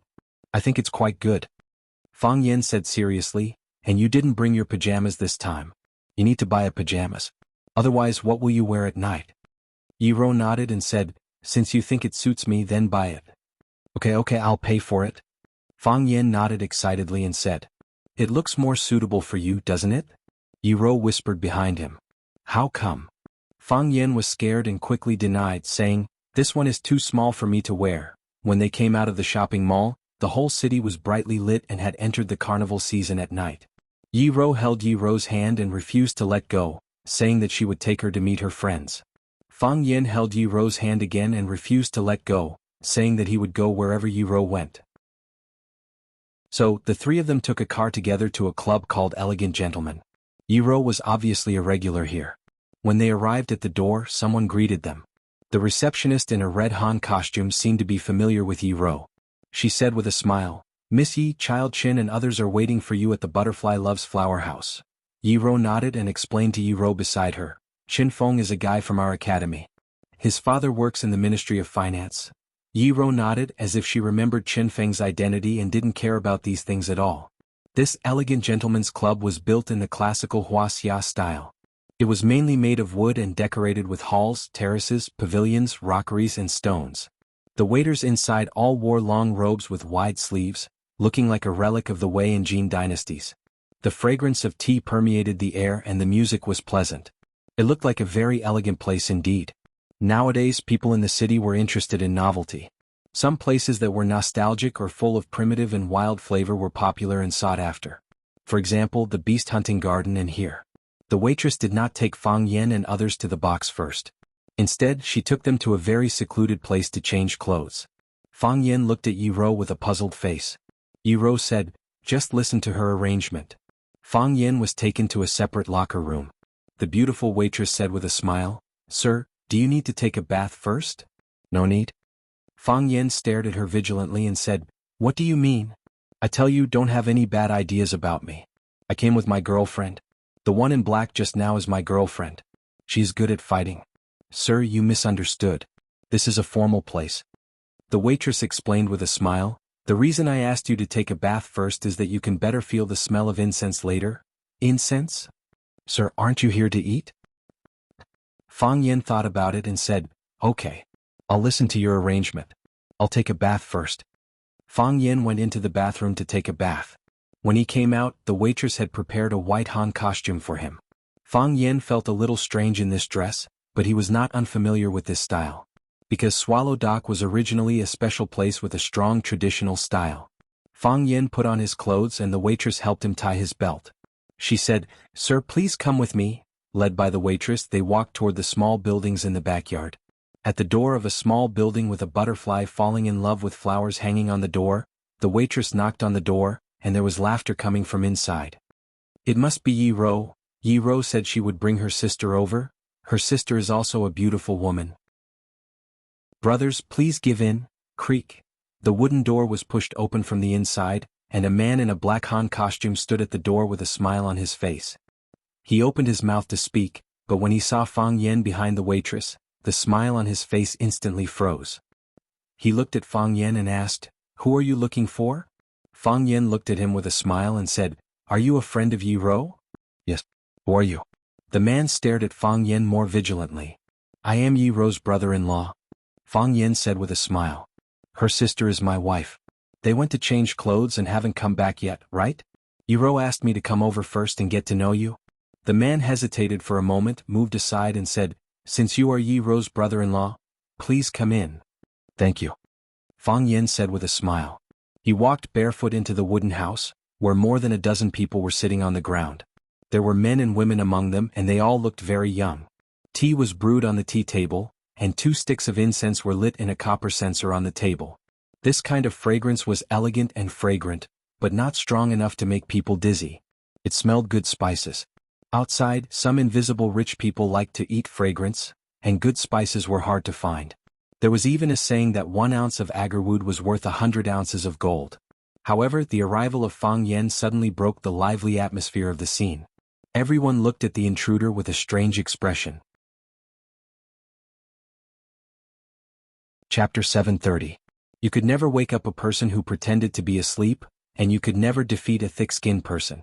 After Fang Yen sat down, everyone's eyes were fixed on him.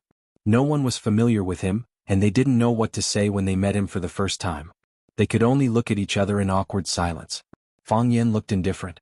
He picked up the teacup in front of him and carefully tasted the high-quality Da Hong Pao tea.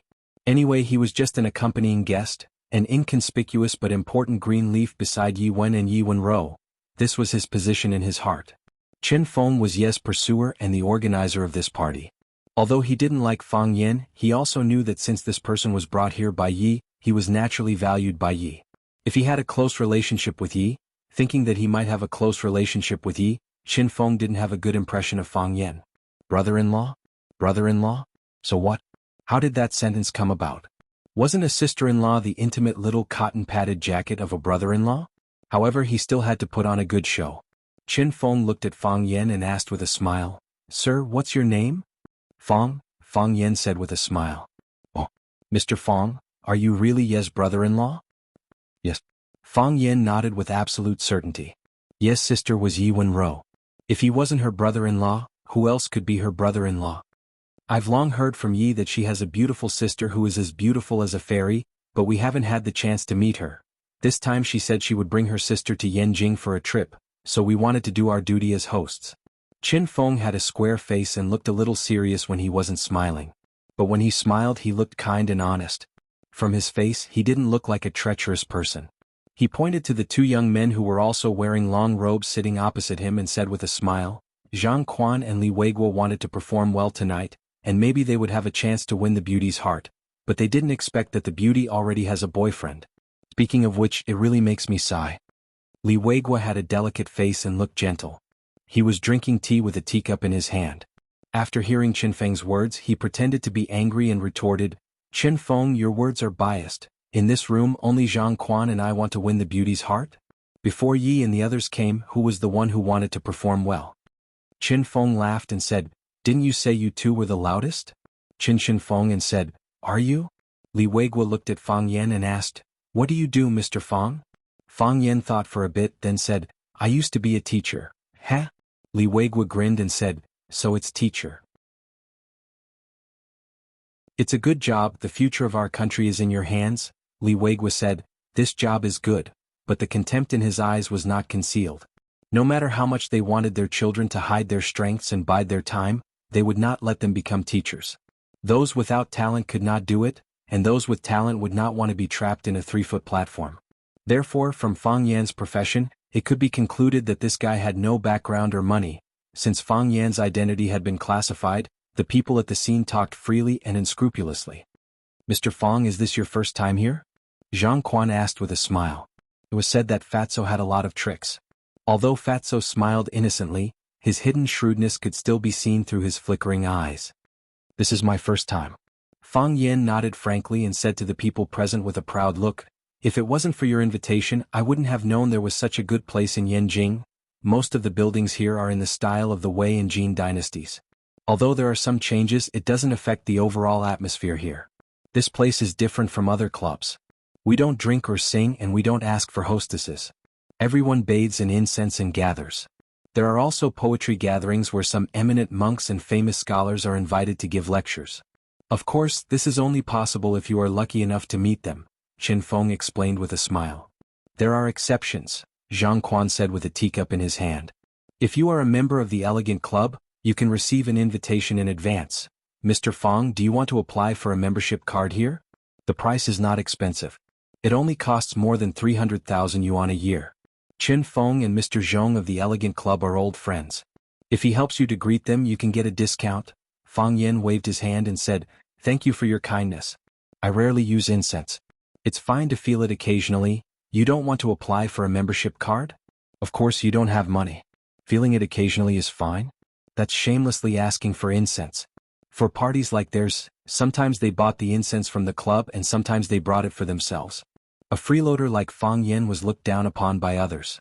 Of course, because of the relationship between Fang Yen and Yi, they naturally wouldn't attack Fang Yen for being poor.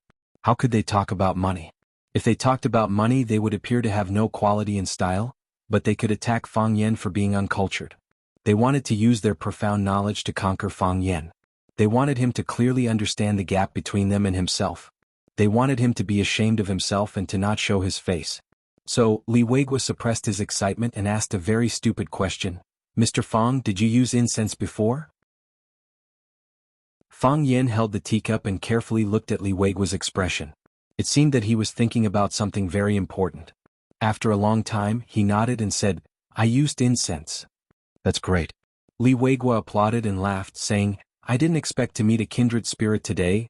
Li Weigua pointed to the copper incense burner in the middle of the table that was emitting pale white smoke and asked, Mr. Fang, do you know what incense is burning in this burner?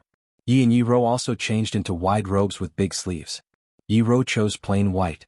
White and black were her favorite colors. Yi chose cyan like the weeds in spring, looking full of youth and very bright and lovely. Yi looked at Yi Ro in the white robe and couldn't help but praise her, saying, Sister, you look so beautiful in the Han costume, just like a fairy. Yi Ro smiled silently.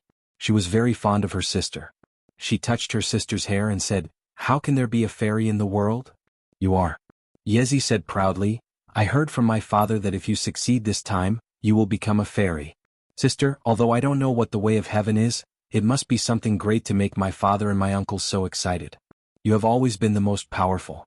Not only in our Yi family but also in Swallow Dock. You are very powerful in the whole Huaxia. Yi Ro thought for a moment and said, Fang Yan is also very powerful. Sister, Yi Ro complained. Do you like to speak up for him so much? How is he powerful? How can he be compared with you? He is really powerful. Yi Ro pulled Yi Ro to sit down on the rattan chair and said seriously, Do you know he has the heart of Tai Chi? Yes. Yi Ro nodded. So what? Didn't you still beat him black and blue like a pig? Yes, this was Yi Ro's understanding of Fang Yan. Not only Yi Ro but many others also thought that Fang Yan's kung fu was just SOSO, the heart of Tai Chi? The name sounded powerful but he was still beaten black and blue by Yi Ro. In this way, it proved that the heart of Tai Chi was actually a fake product, which was deliberately mystifying by the Fangs. However, they had never seriously thought that Fang Yan's opponent was Yi Ro, who was known as the once-in-a-century genius of Swallow Dock. Because Yi Ro was so powerful, it seemed that Fang Yan was not powerful at all. He is better than me, Yi Ro said softly. She was not used to talking to people loudly. Even the people closest to her talked to her in a flat and expressionless manner. However, this was her unique style. A kind of domineering and cold personality. Tai Chi has a heart. This is the consensus of all the people in the inner Jianghu who practice Tai Chi hard. Think about it, how many people learn Tai Chi? There must be hundreds of thousands of people in the world, right? But think about it again, how many people among hundreds of thousands of people understand the heart of Tai Chi? And at Fang Yan's age, how many of them are there? Yi Ro widened her eyes and said, So powerful? But, I know.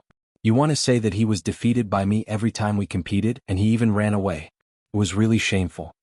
Yi Ro rarely interrupted others and said, Tai Chi is about letting nature take its course and follow the heart. But what was Fang Yan's heart? At that time he couldn't find his heart at all, but I know that his heart was not as simple as defeating me. What was the point of defeating me? What was the point of defeating a woman? Just like Bai Xiu was always unwilling to fight with me, Fang Yan also thought that it was not necessary to fight with a woman until both of them were defeated. Humph! Yi Ro sneered and said, Those annoying guys. So what if she was a woman? They couldn't defeat a woman, damn the sandpig doctrine. So, at that time Fang Yan had been holding back. Yi Ro lowered her voice and even her eyes became extremely soft. I hit him hard again and again to force him to use his full strength, but he still didn't do his best.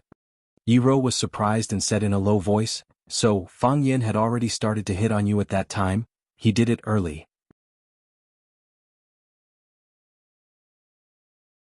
Chapter 731. This person is too scheming. Yi Ro drew such a conclusion from Yi Ro's story and said angrily, I couldn't see it before. I thought he always opposed you because he didn't like you. Now I know that everything he did was to attract your attention. Sister, why is this guy so scheming? How old was he at that time? He only knew how to pick up girls? Yi Ro didn't expect that Yi would have a different understanding of Fang Yan after she explained the situation in the past to Fang Yan. Anyway, in her eyes, Fang Yan was not a good person. But you were already very beautiful at that time. There are many boys in Swallow Fort who like you. It's just that you don't care about them. That Fang Yan is always glaring at you, picking on you whenever there's a problem. looking for trouble whenever there's a problem. Instead, he keeps loitering in front of you. This method of picking up girls is so old-fashioned. I didn't expect it to be so effective. At that time, Fang Yan didn't like me, Yi Rou said aloud. Why didn't he like you? Why didn't he like you? Yi Rou said angrily. After a pause, she gritted her teeth and said, I know the person he liked at that time was Phoenix. What's so good about that woman in Yushao? She's not as beautiful as you. Yi Rou shook her head and said, everyone has their own eyes when it comes to liking. How can there be a standard? There is. Yi Rou said proudly. She pointed to her little face and said, everyone likes me. That's because you're cute, Yi Rou said. I'm cold and always like to hit people. Sister, do you know? You're the cutest when you're cold and hitting people. When you and Fang Yan competed in martial arts, I would be there as long as there was a chance. That's because I think you're the coolest when you beat Fang Yan until he begs for mercy. You're so cool. Even if he knows the heart of Tai Chi, it doesn't prove that Fang Yan is better than you. Yi Rou insisted on her point of view and said, Sister almost succeeded in climbing the heavenly law. Why didn't he? It proves that he's still not as good as you. He had the heart of Tai Chi at a young age and was already the best disciple of Tai Chi because of his father's death. He observed mourning for 3 years. After he went out, he comprehended the light of Taiji. Only with benevolence and compassion could one have the heart of Taiji. He had the spirit of justice and selflessness and was the best disciple of Tai Chi. He had the light of righteousness and was the best disciple of Tai Chi. This was a principle that all martial artists understood. His heart wasn't bad, but his mouth was too poisonous, which always made people forget about his true nature. Think about it, when did he really hurt anyone? Even when the Fang clan was bullied to that extent a few years ago, after he obtained the Taiji heart, when did he ever find trouble with others? Father died tragically. If this happened to anyone else, apart from Bai Xiu, Li Xiaotian, Zhu Ziden, and the others from Swallow Dock are all outstanding people, but if they were to suffer such a blow, would they still be able to keep their minds clear? Ro Yi, Tai, can they do better than Fang Yan? Yi Wen Ro sighed softly, her voice filled with deep pity as she said, he has an enemy in Hua City and an enemy of the country in Yanjing. He has to face a colossus like the Jiang family, and because of Senior Mo, he even has to face the pressure of the Divine Dragon. Every step he takes is like walking on thin ice. It's really not easy. If it was another man, would he have the time to go shopping with you? He still has the mood to joke around with you? Up until now, he still maintains his innocence and smiles. Such a man, I'm afraid it's hard to find in this world, right? Yezi was in a daze for a long time and said, Fang Yan did not have it easy, especially during the years when his father was killed. He seemed to have changed into another person. I don't know what's going on, but when I saw his cheeky smile, he suddenly stopped smiling. It makes me feel very uncomfortable. Seeing that Yi Rou was lost in her own thoughts, Yi pulled Yi Rou's sleeve and said, Sister, are you really going to marry him?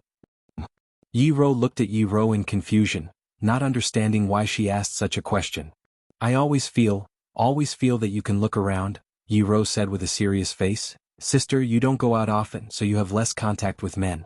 I think there are many men out there, very good men. Men who are not as good as Fang Yan. You should look around and choose more. A woman's marriage is a lifetime event. Uncle and the others don't want you two to get married, and there are many obstacles in between. Even if it's difficult to get together in the future, some people will always be hurt. Wouldn't it be better if you can have the best of both worlds? Yi Rou looked at Yi Rou and asked, have you ever really liked someone? Yi Rou nodded and said with a blush, have you? Didn't I tell you? When I was in junior high, there was a boy in my class who was very handsome when he played basketball. Have you ever loved someone? Well, Yi Rou's expression was a little confused. What kind of feeling could be called love? If you are willing to live and die with someone for the rest of your life, you won't feel bored. Yi Rou said. Except for him, no one else can. That's the kind of feeling.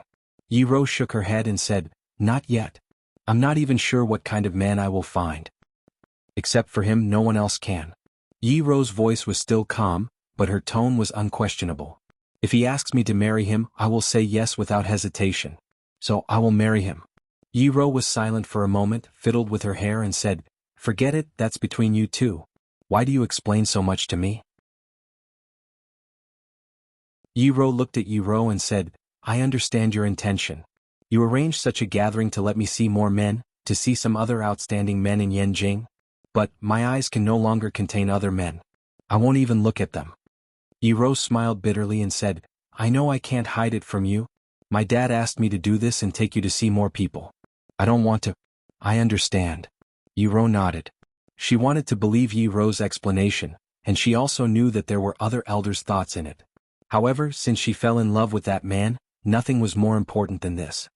Oh no, Yi Ro suddenly exclaimed. What's wrong? Let's go and have a look. Yi Ro jumped up and pulled Yi Ro out. What happened? I hinted to Qin Feng and others to embarrass Fang Yan. I don't know how badly they have bullied Fang Yan now, Yi Ro said anxiously. Yi Ro didn't worry at all after hearing Yi Ro's words.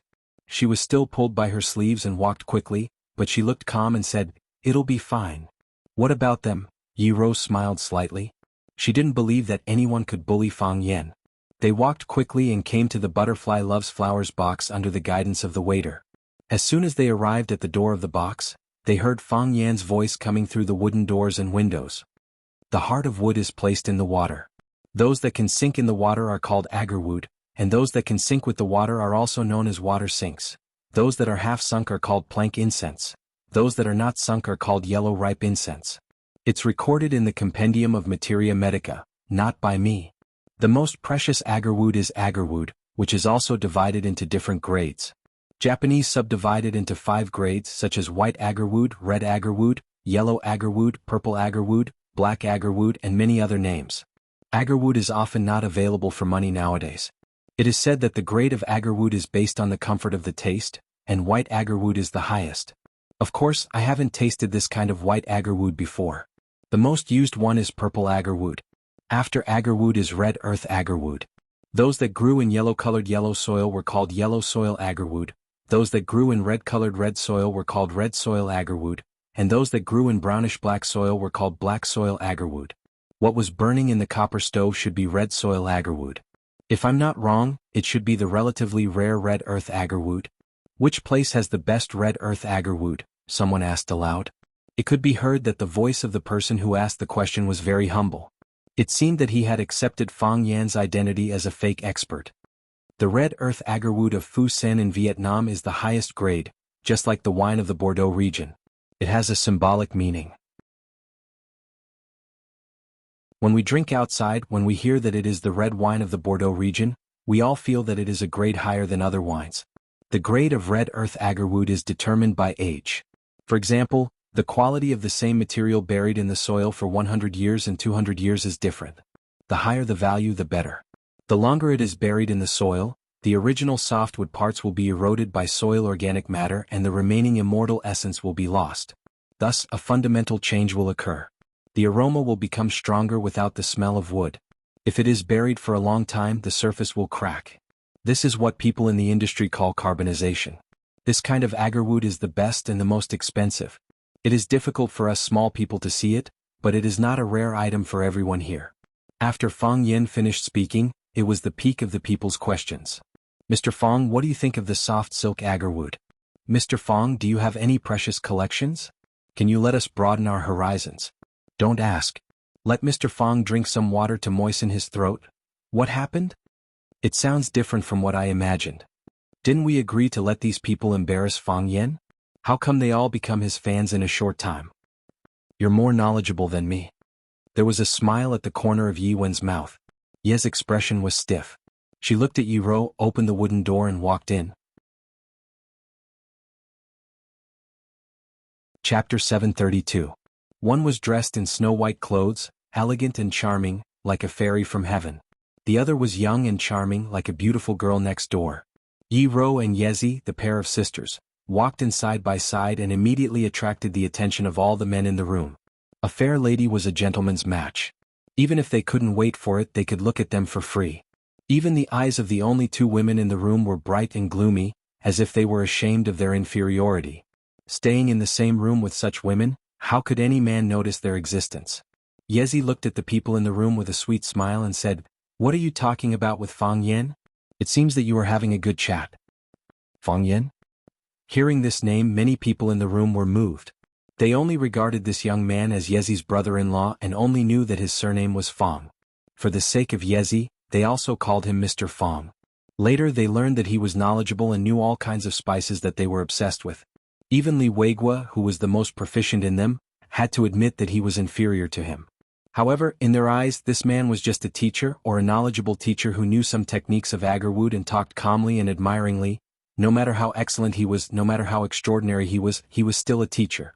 No matter how excellent a teacher was, what was he in the eyes of these people? If they valued you, it was because they were courteous and virtuous. If they looked down on you, it was because they were arrogant and disdainful. However, if the person sitting in front of them was Fang Yan, the weight would not be the same. Is he the famous Fang Yan who defeated Jiang Junling in Huaqing? Is he the Fang Yan who forced the Jiang family to expel Jiang Junling? Is he the Fang Yan who had an affair with Qin Yitian? Qin Yitian is the most beautiful woman in Yanjing. Zhang Quan, what are you talking about? It's true that Qin Yitian is beautiful, but there are two beauties standing in front of us. They are no less beautiful than Qin Yitian. Everyone asked questions one after another, and everyone's eyes shifted to Fang Yan. Previously, their gazes were also on Fang Yan, but the way they looked at him then was completely different from the way they looked at him now. Watch.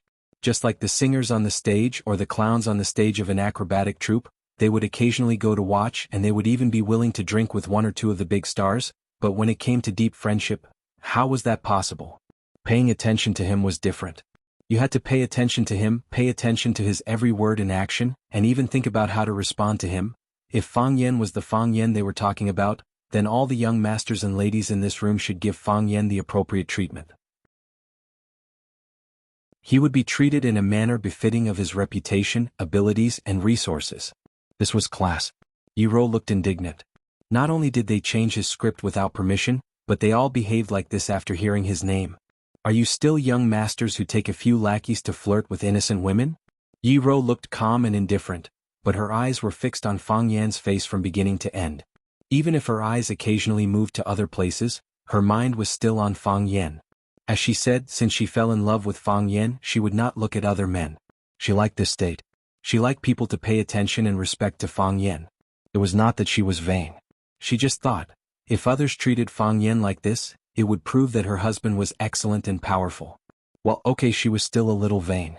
She liked to see Fang Yan being looked at like that.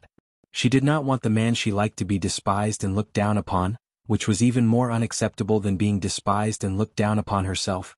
In fact, with her current state of mind, she did not care about being despised and looked down upon. Fang Yan squinted his eyes and smiled. Looking at Chen Feng and the others in front of him, he cupped his hands and said, I'm Fang Yan, Fang as in square, Yan as in two fires. I do have some conflicts with Jiang Junling, and Qin Yitian can be considered as my old acquaintance. However, he is not as powerful as you said. He is just a poor man who was bullied by a woman and moved to Huaqing to be a teacher. Hearing Fang Yan's self-mockery, everyone present burst into laughter. Yiro blushed. Obviously, she did not expect that Fang Yan would make fun of her. However, she felt sweet in her heart. Because Fang Yan had closely connected her with him, she was the heroine of this incident. She really liked this feeling. Was this what it meant to be in love? Since there was no point of reference, she couldn't tell. However, she liked this feeling. She was very satisfied. Although everyone was smiling on the surface, waves were surging in their hearts. Indeed, this Fang Yan was the Fang Yan they were talking about. This Fang Yan had dealt with the 4 young masters of Huaqing, who were rather famous in Beijing. It was said that the Lanshan Valley, which was based in Beijing, had become his loyal supporter. The Huaqing's lover, Lu Shu, had become a mad dog beside him. The Jiang family was the most miserable. Not only had their family been destroyed, even Jiang Zhulu, the most famous of the 4 geniuses, had become a prisoner. Even if these people's status and background far surpassed the current Fang Yan, who would be willing to be enemies with such a guy with such a glorious battle record? Chen Feng was a free and easy person. Moreover, he wanted to show off in front of Yiro. Hence, he took the initiative to apologize to Fang Yan. Although they didn't make things difficult for Fang Yan earlier, there was indeed a layer of enmity between them. For smart people like them, this kind of thing could be seen with a single glance. It was better for them to resolve it. Fang Yan waved his hand and said, I'm just a small character with a small nose and small eyes. What's there to not recognize? We didn't know each other before, but now we know each other, right? We're all friends from now on. Because they heard that Fang Yan was the first to snatch Yiro's sister, Li Weigua and Zhang Quan were the most hostile toward Fang Yan. Earlier they were also the first to make things difficult for Fang Yan. Now that Chen Feng, who was the hidden leader among them, had apologized to Fang Yan, the 2 of them immediately followed suit. Li Weigua personally carried the teapot to Fang Yan and said with a smile, Brother Fang, I'll use tea in place of wine to toast you. Thank you for your guidance earlier. If there's a chance in the future, I'll treat you again to thank you. Fang Yin held the teacup with both hands and said with a smile, Thank you so much, Brother Li. Zhang Quan also looked at Fang Yin with a smile and said, Brother Fang is a person who really understands incense. I still have a few boxes of good incense here. Although they're not as rare as agarwood, they're also the best red earth incense. You can take one box back to have a taste later. If you like it, I'll supply it all year round. The crowd shouted and asked why Fang Yin could supply it all year round, but they could only have one box each. Wasn't this too unfair? These young masters and ladies were all slick people. If they wanted to make friends with someone, they would naturally be happy and harmonious. Bathing and changing clothes, drinking tea and eating delicious food, chatting and then having a good sleep. Wouldn't that be great? Except for a few who had to go back, most people slept in this elegant club at night. Most of them were members of this elegant club. The club provided extremely comfortable and luxurious rooms for these members to rest in. Qin Feng walked to Yi and asked if they would stay at night. Yi hesitated, thinking that he would be nagged by his father if he went back.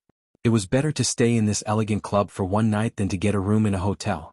So he nodded and said, We'll stay as well. Qin Feng asked someone to prepare 2 room cards and said, These are the rooms prepared for you. Fang Yen took the room cards and gave one to Yi. He said, You use one room. Your sister and I will share one room? Yi Ro's expression was slightly bitter, but she didn't say anything. Yi glared at Fang Yen fiercely, but she didn't expose the fact that Fang Yen and Yi Ro were just a couple in front of everyone. Other people wouldn't find anything wrong because when Fang Yen entered the room, he introduced himself as, I'm her brother-in-law. Everyone scattered to sleep. Fang Yen took Yi Ro's hand back to the room in front of everyone and said, Let's go back to sleep. Yi Ro felt sweet in her heart when her little hand was held by Fang Yen. However, she also thought in her mind, men love their faces. Now I let him do whatever he wants. When everyone else is asleep, I will go to sleep with Yi. As the night grew darker, the backyard became quieter. After taking a bath, Yi sat alone in the pavilion in the yard and was lost in thought. Qin Feng, dressed in a white bathrobe, sat opposite the stone table with a bottle of red wine and 2 wine glasses in his hand. Have a drink? Qin Feng asked. Let's have a drink, Yi answered. The red wine had already been opened. Qin Feng poured red wine into the 2 glasses and then handed one to Yi. He asked, Is there something on your mind? Not really.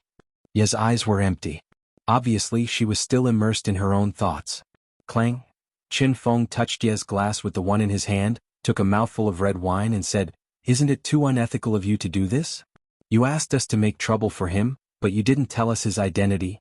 Yi glanced at Qin Feng and said, If I told you his identity in advance, would you still be willing to make trouble for him? Qin Feng thought about it seriously and said, Although we are not afraid of him, why should we provoke such an enemy with such a great threat? You also know that even a freak like the general's decree fell in his hands. Such a person can't be a close friend, so it's better to stay away from him. That's it. Yi shrugged indifferently. Qin Feng looked at Yi and said, What are you confused about? I'm thinking about a problem. What problem? What is love? Qin Feng's eyes widened, and then his eyes became burning. He said, That is, no matter when we meet, we will be attracted to her again. Yi thought about it seriously, but in her mind, the tall and straight figure of Fang Yen standing up for her when Meng Jinyu pounced on her, the girl shook her head and threw the picture out of her mind. She said, This is really a troublesome thing. I still don't know what love is. Qin Feng's face instantly became incomparably complicated. I'm sitting right in front of you. Can't you raise your eyes and take a good look at me?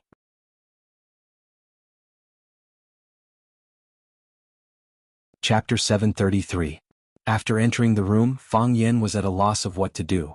What should I do next? Push Yi Ro down? Isn't that too barbaric and reckless? I should take a shower first, right? But I have just taken a shower and the fragrance on my body is quite nice. Besides, even if I push her down, what should I do next? Is it really so easy to let Yi Ro get my body and my virginity? Every man's first time is extremely precious, and it is the most important and sweet memory in their life. Isn't it too easy to lose it so easily? At the very least, even if the 2 of them really complete the great harmony of life. It is said that men's first time is very fast, and 9 out of 10 men will do it in a second. If I do it in a second, will Yi Ro laugh at me? Even if she doesn't show it on her face, she must despise me in her heart, right? Every time we spar, I always step on you. Now that I finally give you a chance to climb on top of me, you fall down so easily. Are you still a man? She must be thinking this in her heart. Thinking of this possibility, Fang Yen had a feeling that he would rather die than live. As a virgin, he really felt a lot of pressure. Fang Yen found the remote control and turned on the TV. The TV screen was showing Animal World and two leopards were mating. Fang Yen grinned, but he soon restrained himself. She wouldn't think that I was hinting at something, would she? Fang Yen didn't want to appear too wretched and he didn't want to change the channel. So he asked Yi-Ro, "What do you want to watch?"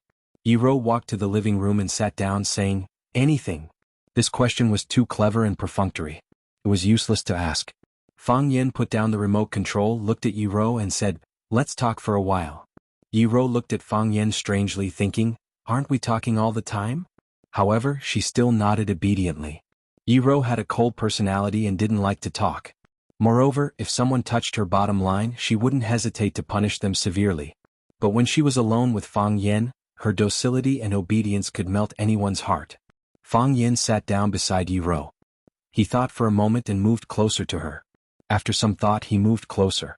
When their bodies were close to each other, he could feel the softness of Yi-Ro's body and smell the fragrance of Yi-Ro's breath. He couldn't help holding Yi-Ro in his arms and covering her mouth with his. He thought it was more direct to communicate in this way. Besides, this wasn't the first time they had come into contact with each other. Yi-Ro's lips were soft and her tongue was sweet. Although she wouldn't respond too intensely when kissing, she wouldn't bite off Fang Yan's tongue like the first time. Besides, her body was much softer now, unlike the previous few times when her entire body was stretched taut like a tree stump. Now her body was still a little stiff. Experienced people could see that Yi-Ro was a little nervous, but Fang Yen wouldn't care about it at this time. All of this was because he was also very nervous. Men were not easily satisfied. He kissed Yi-Ro's lips and then began to grope her breasts. Fang Yen always wanted to do this before, but he didn't dare to. He was afraid of being beaten. Today was the best time and the best time. He was in another city, not in the Swallow Fort where people were constantly monitored and suppressed. After shopping for a day, he went to the police station, bought a lot of clothes, took a bath, drank good tea and smelled good fragrance. The room was elegantly decorated, very stylish and romantic. On this starless and moonless night, Fang Yen felt it was time for him to become a diligent man and start to kill monsters and level up. This was something he had never done before. He was also going to climb to a new height, a new world that he had coveted for a long time. It was said that men were born with an abnormal attachment to women's breasts because the first mouthful of food they ate came from them. A woman's breasts were children's tableware, but most of the time they were men's toys. They could play with them for a lifetime without getting tired. Yi-Ro was thin, but her breasts were round and plump.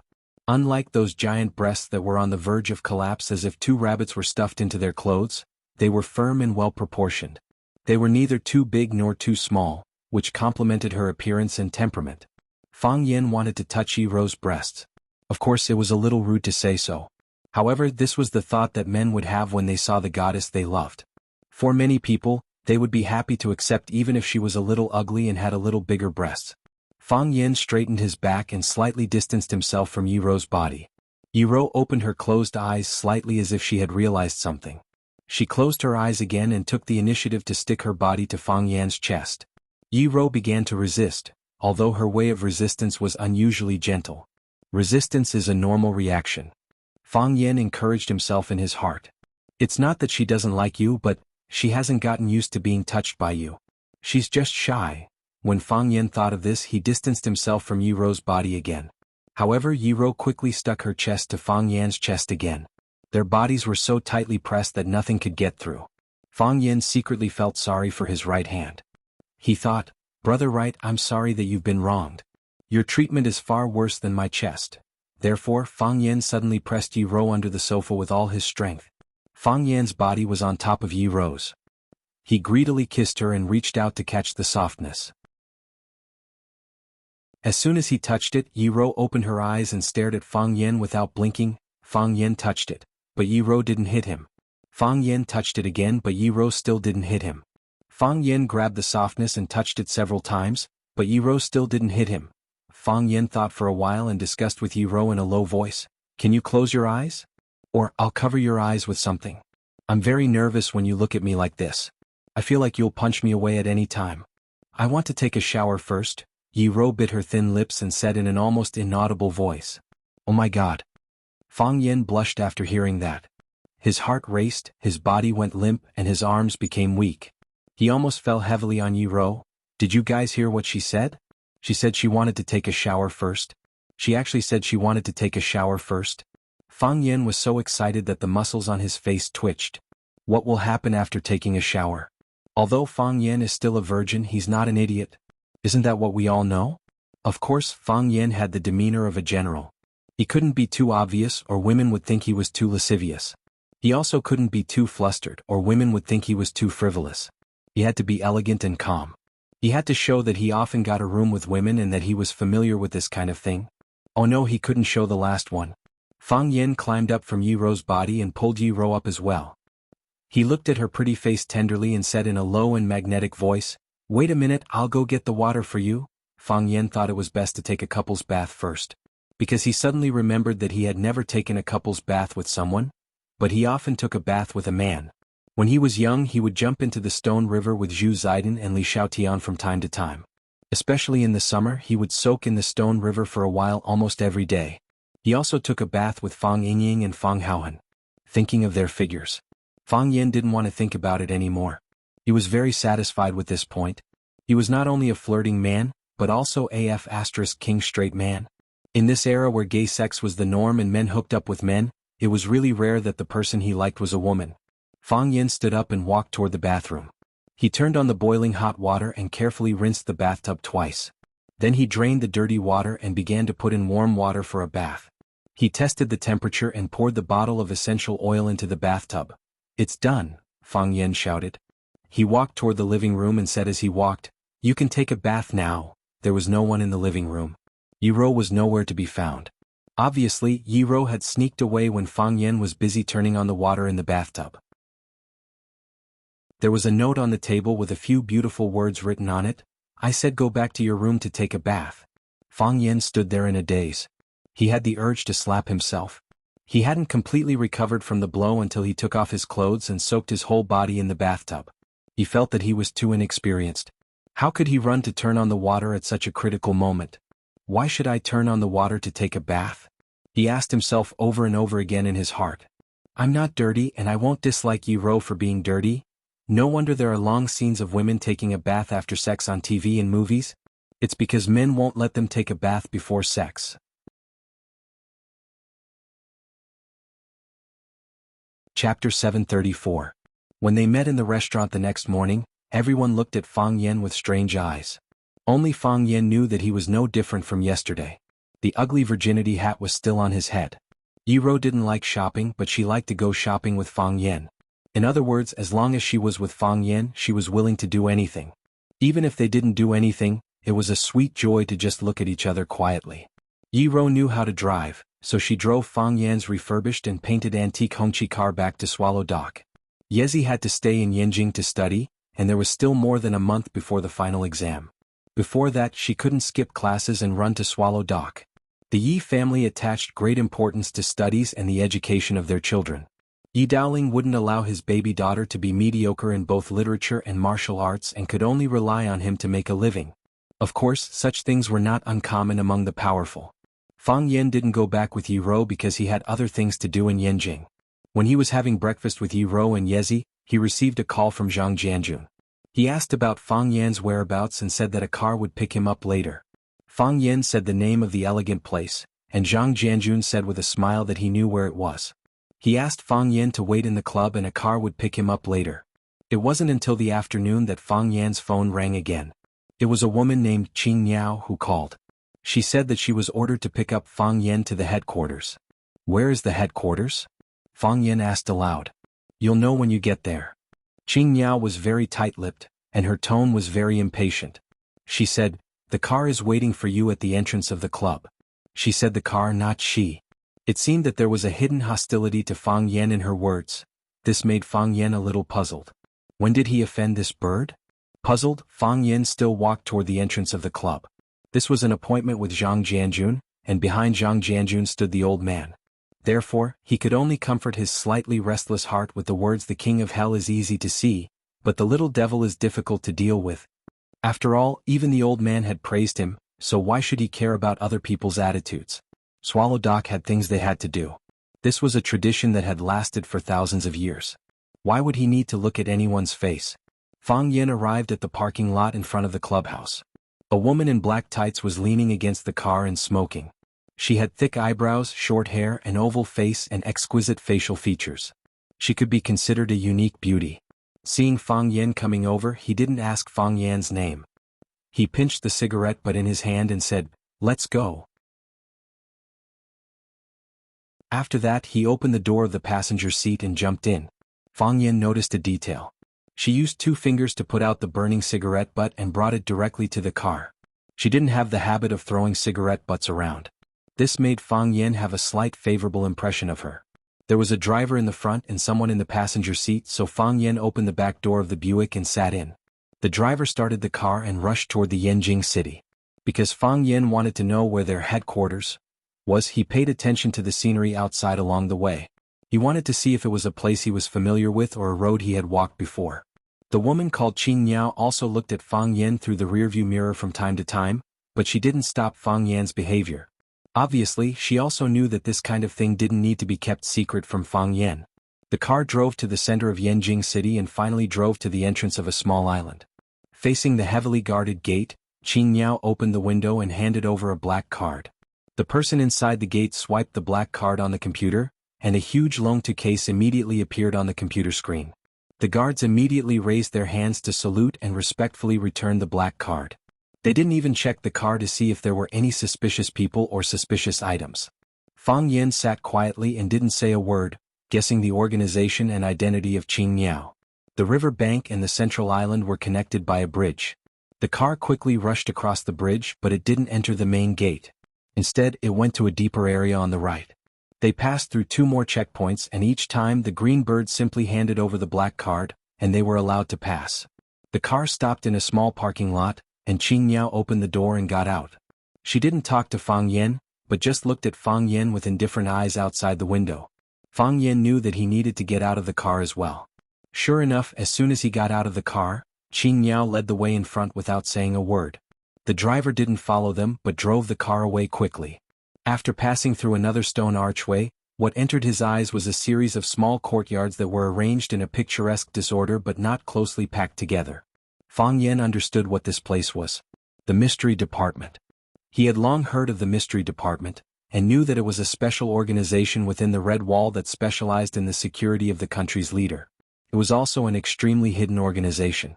These people were secretly responsible for the security of the country's leader, and also dealt with some powerful and destructive enemies and very difficult matters for the country. There were many talented people in the Mystery Department, and there were many experts. He had once imagined what the Mystery Department would look like, but he didn't expect the headquarters of this organization to be openly exposed under the sun, in the bushes. Of course, it was in the bushes under the sunlight of the Red Wall. Fang Yin carefully looked at the small buildings, thinking about what kind of people lived in these small buildings. Of course, what he was most concerned about was where Dragon God was. Logically speaking, the people of the outside world didn't know what kind of experts were in the Mystery Department. However, because the Fang family paid extreme attention to Dragon God, and Dragon God's reputation was too great. Therefore, not only the Fang family but other people in the Jianghu also knew that Dragon God had entered the Red Wall.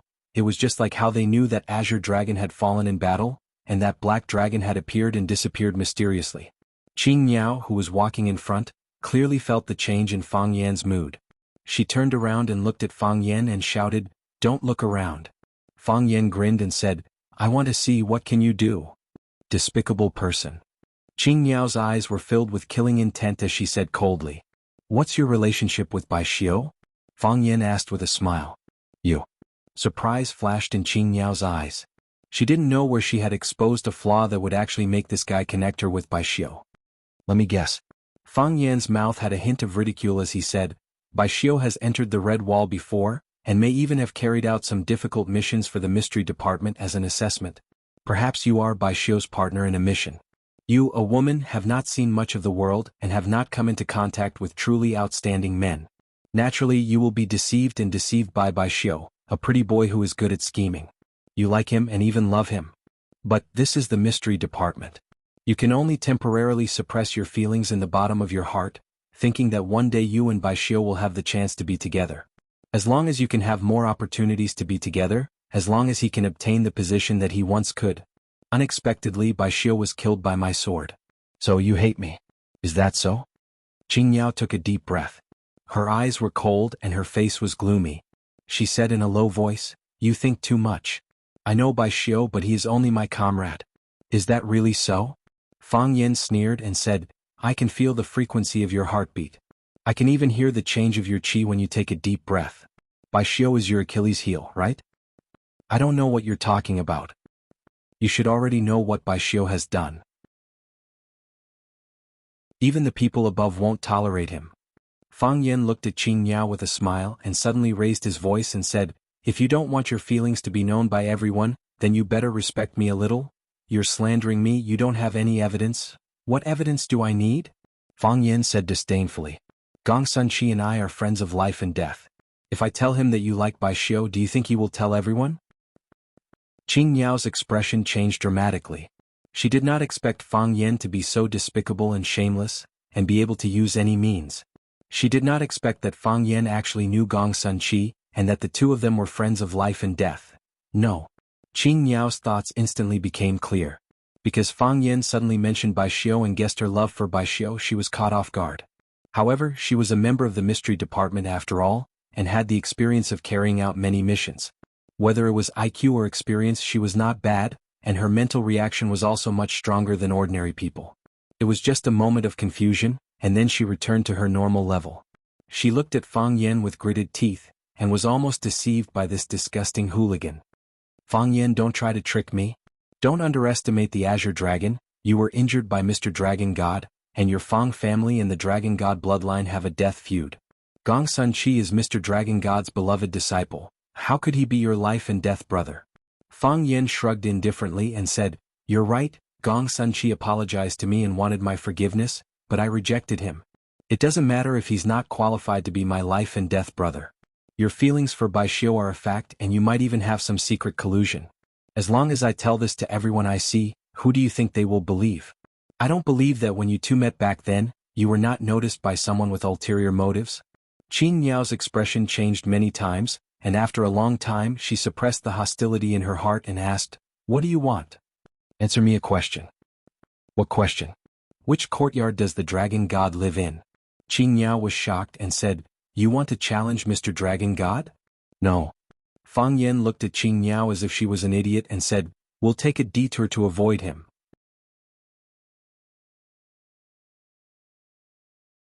Chapter 735. The green bird knew that Fang Yen had a grudge with the divine dragon lineage. The divine dragon had been living among the people for decades, and the moment he entered the capital, he challenged Azure Dragon, who was at the pinnacle of martial arts, to not underestimate his enemy. He won in one battle, and during the battle he severed Azure Dragon's tendons, causing his cultivation to be ruined. He became a cripple who treated alcohol as his life. With Azure Dragon's demise, the Fang family fell into dire straits. From the green bird's point of view, Fang Yen had 100,000 reasons to hate the divine dragon, but he also had 1,000,000 reasons to challenge the divine dragon. The divine dragon entering the Red Wall to become a consecrator of the mystic division was not a secret in the outside world. For Fang Yen to take the initiative to ask about the divine dragon yard's whereabouts, he naturally wanted to take the opportunity to challenge the divine dragon to avenge Azure Dragon and his family's humiliation. If not, how would he have the chance to meet the divine dragon himself? In Fang Yan's eyes, the green bird's question was really idiotic and ridiculous. "Please, do you think my intelligence is on the same level as yours?" Ignoring the responsibility and consequences of challenging a high-ranking consecrator within the Red Wall, just the risk of fighting the divine dragon alone was not something he could bear. It would be fine if he won, but if he lost, it was a question of whether he could survive. Even the old drunkard who had entered the heavenly Tao realm was not the divine dragon's match. His tendons had been severed by that perverted old thing. From this, it could be seen that the divine dragon was ruthless. He showed no mercy when it came to killing in battle. As the old saying went, it's never too late for a gentleman to take revenge. Fang Yen was a gentleman. Fang Yen was in no hurry. 50 years later, when he mastered his divine powers and entered the pinnacle of the heavenly Tao realm, he would definitely trample that old bastard into mush. If 50 years wasn't enough, then 60 years. If 60 years wasn't enough, then 70 years. Fang Yen was younger than the divine dragon, and there would be a day when the divine dragon would be reduced to mush. He firmly believed in this. Upon hearing Fang Yan's answer, the green bird looked at Fang Yen with even more contempt. She said, "I thought you were going to avenge your family in a fit of rage, but I never expected you to be a coward who only knows how to avoid and take detours." Fang Yen didn't care at all.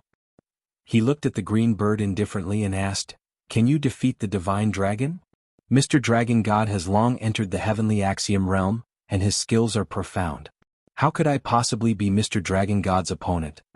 Qing Yao was extremely respectful when she mentioned the Dragon God's name. On one hand, it was because of the Dragon God's ability. He held a high position in the Xian division and was indeed highly respected. In addition, because of the hatred between the Dragon God and Fang Yan's enemies were naturally her friends. Then why don't you challenge the Dragon God? The day you defeat the Dragon God will be the day you become famous. Green Bird sneered and said, "You still want to fight when you can't win? Do you think I'm an idiot?" Fang Yan nodded his head seriously, but repeated Qing Yao's words and said, "You still want to fight when you can't win? Do you think I'm an idiot?" You. Qing Yao was furious and said, "I have no enmity with Mr. Dragon God, so I'm not in a hurry to challenge him. You have a deep hatred with the Dragon God. The elders in your family were hurt by the Dragon God. Now that you've met him, not only do you not seek revenge, but you're also afraid to move forward. For a man like you to exist in the Fang family, you deserve to fall." Fang Yen looked at Qing Yao with a smile and said, "You really want to see me challenge the Dragon God? That's your personal matter. What does it have to do with me? It's just that as a martial artist, I can't stand cowards."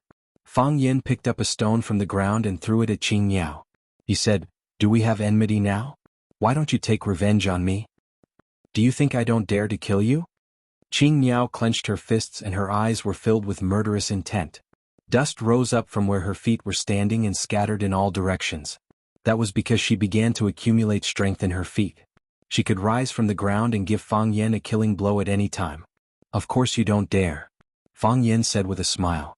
"If you dare to make a move, I'll shout that you're going to kill me. The fact that you're Bai Xiu's girlfriend will be known to the world." "Who's Bai Xiu's girlfriend?" Qing Yao's eyes were about to spit fire. She forcefully suppressed the hostility in her heart and shouted, "Fang Yan, don't slander me." "You're angry?" A proud smile appeared on Fang Yan's face. He said, "Do you feel that the world is dangerous now? Do you know that you can't speak up now? Do you know what it feels like to be wronged?" Fang Yan's expression froze and he shouted angrily, "Bai Xiu killed my father and repeatedly set up traps to kill me. In the end, I used all my strength to kill him.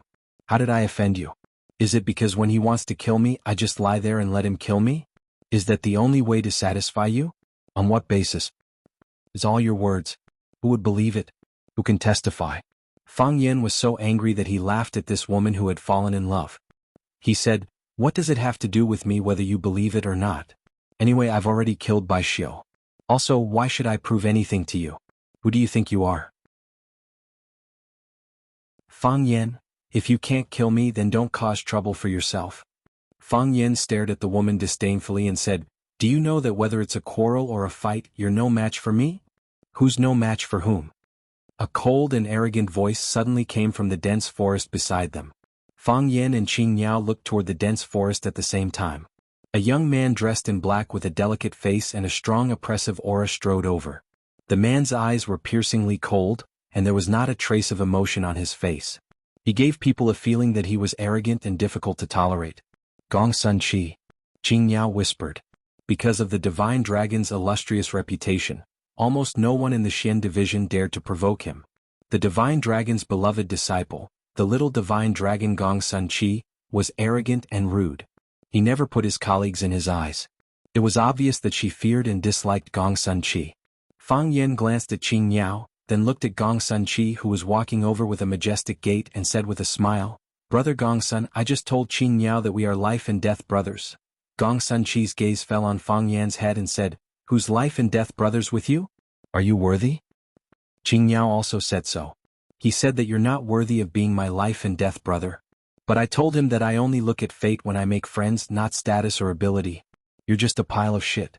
As long as I find you pleasing to the eye, you're my life and death brother." Fang Yan.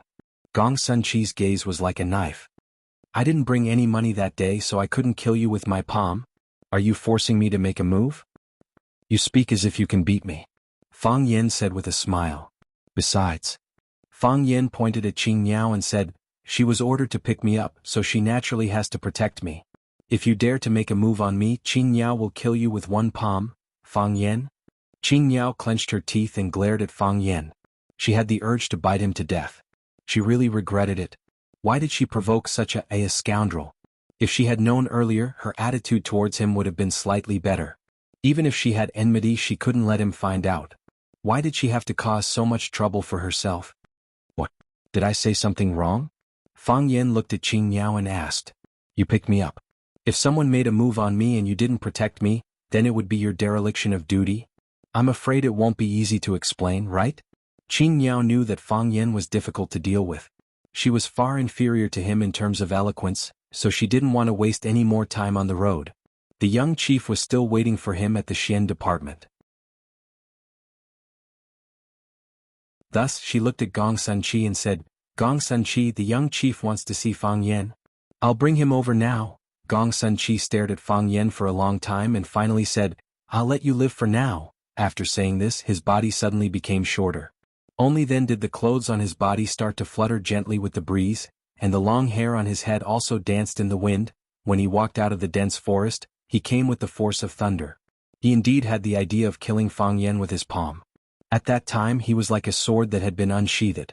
In the cool breeze his long hair didn't fly and his clothes didn't flutter. His entire body was surrounded by the energy around his body, forming a transparent vacuum. It was hard to see with the naked eye, but Fang Yen and Qing Miao could feel its existence. Now that it had given up on the decision to make a move, its body and clothes returned to their natural state. Look, you're also threatening me. Fang Yen sighed helplessly. Do you know that anyone who threatens me doesn't have a good ending? When I first came to Huaqing, the school's director threatened me. Then his son was sent to a labor camp. Then Jiang Zhulu, one of the 4 prodigies of Huaqing, threatened me, and now he's in prison. Jiang Junling also threatened me. He was chased out of the Jiang family and became a wandering ghost. Now you're also threatening me. To be honest, I'm looking forward to your ending. Tell me, how do you want to die? Fang Yen. Gong Sunqi's clothes straightened up again, and the hair on his head froze again. His palm glowed with a red light, and he could unleash a powerful palm knife at any time. He hated Fang Yen to the core. He hated Fang Yan's stinky mouth to the core. I'm here, Fang Yen replied softly. Are you blind? Gong Sunqi. Qing Miao hurriedly stood between the two of them. Fang Yen, that idiot, didn't care, but he had to consider the consequences of the battle between the two of them. The young chief wants to see Fang Yen, I'm going to take him there immediately. Gong Sunqi's eyes shone brightly, and he didn't hide his ability realm. He thought for a long time and could only reduce the force again.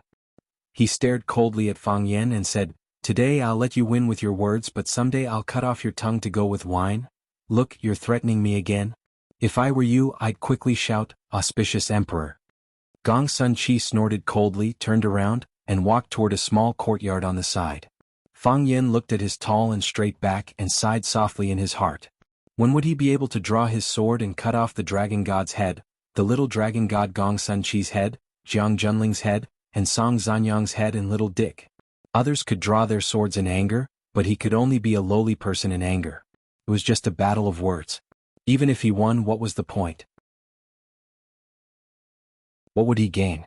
Fang Yen thought about it seriously. At least he was happy in his heart.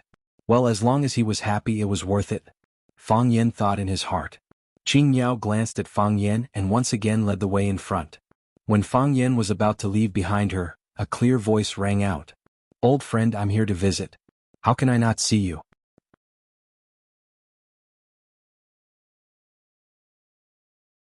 Chapter 736. Old friend, I'm here to visit. How can I not see you? His voice was clear and bright, and it didn't have any oppressive might or ruthless aura. It was calm and upright, and it was like a benevolent senior that saw a nephew he liked and issued a sincere invitation. The voice was clear, but he could not see who the speaker was or where he was. It traveled through space and time, but it still felt like it was right in front of him. Green Bird was shocked and stopped in her tracks. She whispered, It's Senior Dragon God. Without needing Green Bird's reminder, Fang Yen had already confirmed the identity of the speaker. He had never seen the Dragon God before, let alone heard a word or two from him. However, he was very sure that this person was the dragon god. It was like an epiphany of telepathy, or a long-awaited godhood. Dragon god. The immortal dragon god had a tough life. Fang Yan's mouth was full of bitterness. Had he alarmed this old monster? Did he want to cut off his path of progress? Could it be that he dared to cut him down in front of everyone? Hearing the dragon god's voice, Green Bird looked at Fang Yan with a mocking gaze. She smiled and said, "Mr. Dragon God invited you to see him. Do you dare to see him?" "He didn't invite me," Fang Yan said. "I don't have any elders who are his old friends." After Fang Yan finished speaking, he strode forward. Oh, he started running. "Coward." Green Bird sneered. The dragon god suddenly spoke. Fang Yan and Green Bird were not the only ones who were shocked. Gong Sun Chi, who was walking towards the courtyard, also heard the voice. He turned to look at Fang Yan's distant back and shouted, "In this world, there are only a few people who can be called an old friend by Master. Green Dragon, don't underestimate enemy, is one of them. Fang Yan, the old friend junior that Master mentioned, is you. I must not decline an elder's invitation.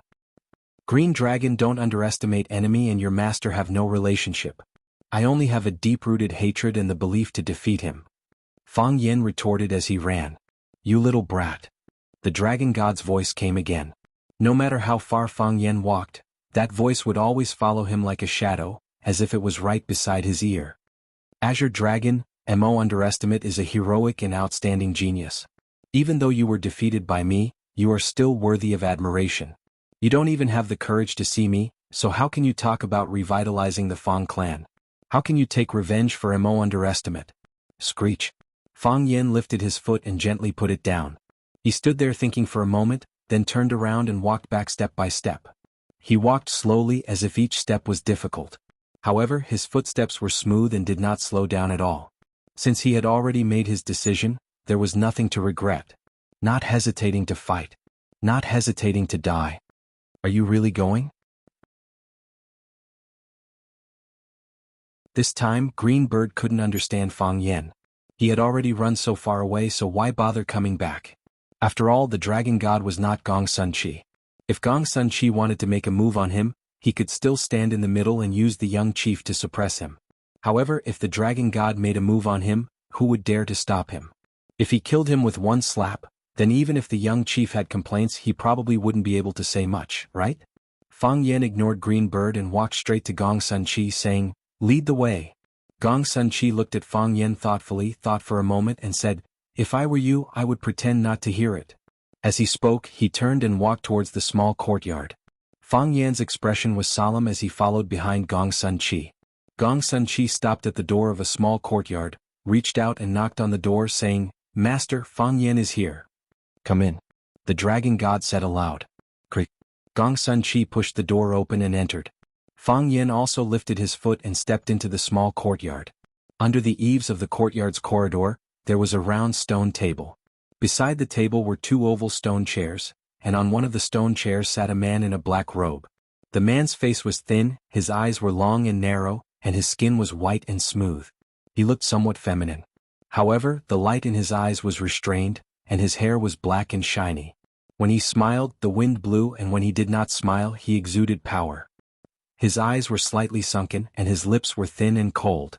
One look and one would think that this person was a sinister and ruthless person. At least that was what Fang Yan thought. In his hand was a teacup, and he was tasting the Wudong Mountain vanilla tea that he had just brewed. "Master." Gong Sun Chi walked to stand behind his master, and then did not say a word. Fang Yan stood in the middle of the courtyard, sizing up the middle-aged man who was drinking tea. This man was one of the three dragons of Wuxia, the dragon god Tu Ming. He was the one who soared to the sky and knocked Mo Qingdi down from his pedestal.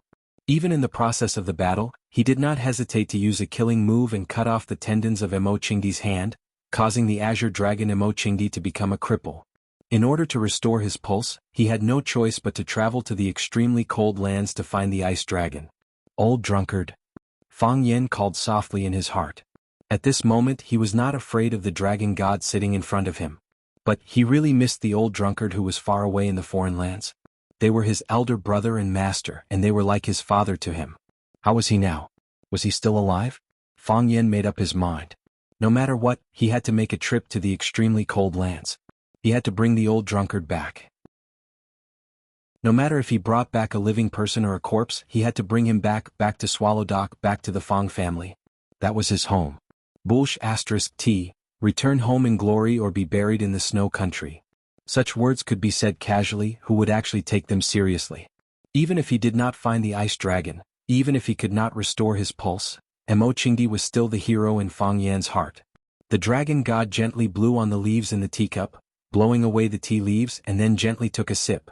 He blew again and then took another sip. After 3 consecutive sips, the cup of fragrant tea was finished, and he put down the teacup in his hand. The dragon god looked at Fang Yan, who was in a state of deep thought, and asked aloud, "You two must have a good relationship, right?" Only then did Fang Yan recover from his thoughts of Mo Qingdi. He looked at the dragon god with a fierce gaze and said, "Very good. Then you have a reason to hate me." The dragon god said. Fang Yan grinned and said, "You're telling the truth." "But so what?" The dragon god said bitterly. Mo Qingdi's meridians have been broken, and his cultivation has gone down the drain. I heard that the Fang family has a son, Fang Yan, who comprehended the heart of Tai Chi at a young age. He also sailed against the current, and obtained the blessing of the light of Tai Chi that is rarely seen in 100 years. After a pause, the dragon god said bitterly, "What a pity. The heart of Tai Chi has become a stillborn fetus. There is no wind, no force, and the martial art does not advance. Fang Yan, how are you going to take revenge?" In order to save Yi Ro's life, Fang Yan used the mountain-moving technique to move the volcano into his body. After suffering such a heavy setback, Fang Yan's heart of Tai Chi became silent, and once again became a stillborn fetus. Fang Yan's physical state could not be hidden from a master like the dragon god, who could see his current cultivation level at a glance. Fang Yan grinned and said, "Will you kill me now?" "Of course not," the dragon god said with a smile. "How can you kill people at will in this red-walled courtyard? You see, you can't kill me now, so I can still leave your courtyard safely," Fang Yan said with a smile. "As long as you give me one more chance, I will have one more chance to kill you. Fang Yan, if you want to challenge my master, then defeat me first," Gong Sun Chi said fiercely. What kind of person was his master? Even a junior like Fang Yan dared to say that he would have one more chance to kill him. Did he think he was invisible? Fang Yan waved his hand and said to Gong Sun Chi, "My opponent is your master, you are not qualified." Fang Yan. Gong Sun Chi was furious and he struck with his palm. Bah. A ginkgo tree next to Fang Yan suddenly collapsed, its branches and leaves flew, and the trunk burst as if it had been hit by a heavy object. Fang Yan stood where he was without moving. He did not dodge and he did not even show fear in his eyes. He looked at the dragon god with a calm expression and said, "You see, you still don't dare to kill me. As long as I am alive, there is still a chance." Fang Yan. Gong Sun Chi wanted to strike again. All right. The dragon god looked at his disciple with difficulty and said with a smile, "Can you really kill him here?" "Master, he has gone too far, I have to teach him a lesson." "Don't talk about it if you can do it, but do it if you say you will," the dragon god admonished. Gong Sun Chi responded and stared at Fang Yan fiercely, but did not say anything else. Master was right, he would not talk about it. When he had beaten Fang Yan to the ground and broken his arms and legs, then he would tell him that this was the consequence of offending him. The dragon god's gaze was on Fang Yan and he said, "Is it good to underestimate the enemy? Whether he is good or not, you should know better than me, right?"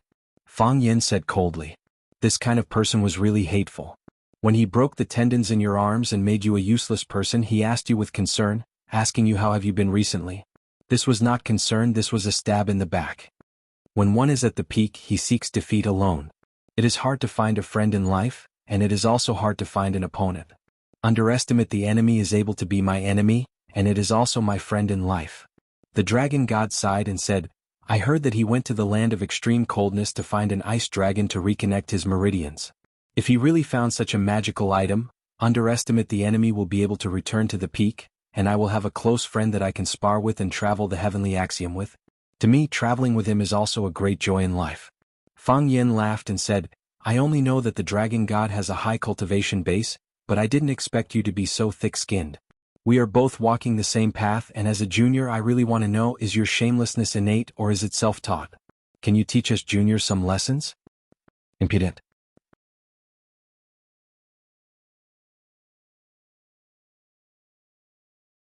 Chapter 737. According to the ranking of the inner pugilistic world, divine dragon who had long entered the heavenly Tao realm, could be considered a grandmaster of his generation. Although Fang Yen was young and talented with extraordinary achievements, he could only be considered a rookie in front of a peerless expert like Divine Dragon. A junior repeatedly ridiculing and belittling his seniors. This was not acceptable in any place. Gong Sun Chi was anxious to protect his master. After shouting "impudent," he leaped up and punched at Fang Yen. "Come back," Divine Dragon called out. Gong Sun Chi attacked with all his might and was extremely fast. Just as his fist was about to hit Fang Yan's chest, he heard his master shout for him to go back. His master's orders could not be disobeyed. He could still change his moves when he had used up all his strength. Boom! The fist passed by Fang Yan's face and hit the air with great force. A strong gust of wind slammed into Fang Yan's face. Gong Sun Chi's body flew backward in the air and landed lightly on the ground. He once again stood behind Divine Dragon.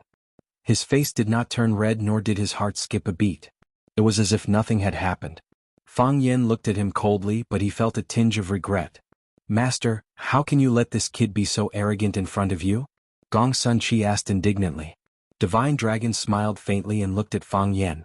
"Do you know that you've been played by this kid?" "I don't know. I just want to help Master vent his anger." Gong Sun Chi looked at Fang Yen with a murderous look. He was already unhappy with this person and disliked his craziness. The last time they met he wanted to beat him up. If not for his lack of money, how could he have allowed him to be so arrogant? Now that he had repeatedly attacked and insulted his master as his disciple, he naturally had to step forward to relieve his master's boredom. "You idiot." Divine Dragon chuckled and said, "What is this place? How can you attack others as you please?" His provocation time and time again was nothing more than to provoke us, master and disciple, to take action against him, causing dissatisfaction within the Xian division and some of the higher-ups. "I invited a guest but injured him. Is this how I treat a guest?" What's more, this person was personally summoned by the young chief. Forgetting official duties for personal reasons was a huge crime. Besides, what do others think of me? Where do you think Master is? "He was the one who started it," Gong Sun Chi said indignantly. "Who would believe a single statement? Green Bird can testify." The Divine Dragon shook his head and looked at Fang Yen, saying, "Within the Red Wall, it is supposed to be quiet and peaceful, there should be no weapons. You managed to provoke Gong Sun Chi's anger with just a few words. You are rather quick-witted. However, have you ever thought that if I was the one who attacked just now, I'm afraid you would have lost your life with a single punch? Even if your backup plan is exquisite, so what?" Since his thoughts had been seen through, Fang Yen no longer played dumb and said, "Let's not talk about whether or not I can take a punch from the Divine Dragon. Even if I can't, I will just die. I am one of the best of the younger generation in Swallow Dock. Master just brought me to see the old chief and recommended me to be the new master of Swallow Dock. Now, when I am working hard for the country, I was killed and injured by you, master and disciple, because of your selfish thoughts. What does the old chief think of you? What does the young chief think of you? Also, although Swallow Dock doesn't have any heavenly path masters for the time being, they have many heroes. They probably won't allow their own family members to be bullied for no reason, right? The heroes of Swallow Dock didn't die in the hands of external enemies, but died in the hands of you, master and disciple. How will the country give Swallow Dock an explanation? Are you here to ruin my reputation? I don't know if you have a good reputation," Fang Yen said. Hearing this, Gong Sun Chi wanted to raise his knife and cut someone again. He was proud and arrogant and rarely took others seriously. But ever since he met this Fang Yen, why did he always have the urge to cut him with a knife every time he heard him say something? Fang Yen was indeed the most hateful person he had ever met in his life. Fang Yen ignored Gong Sun Chi's existence. He couldn't be bothered to argue with a brat. He looked at the Divine Dragon Tu Ming with a straight face and said, "I know I'm no match for you, and I've never thought of taking revenge for senior brother Emo Chingdi by cutting off one of your arms and one of your legs. However, I dare not forget this hatred. If senior brother Emo comes back, he will come and take your hands and feet. If senior brother Emo doesn't come back, I will come and take your hands and feet. I don't have to worry about the old master laughing at me when I say this in front of you." That was indeed what I was thinking. It is also the goal of my life. I also know that you hate both of us, although I do not know where this hatred comes from.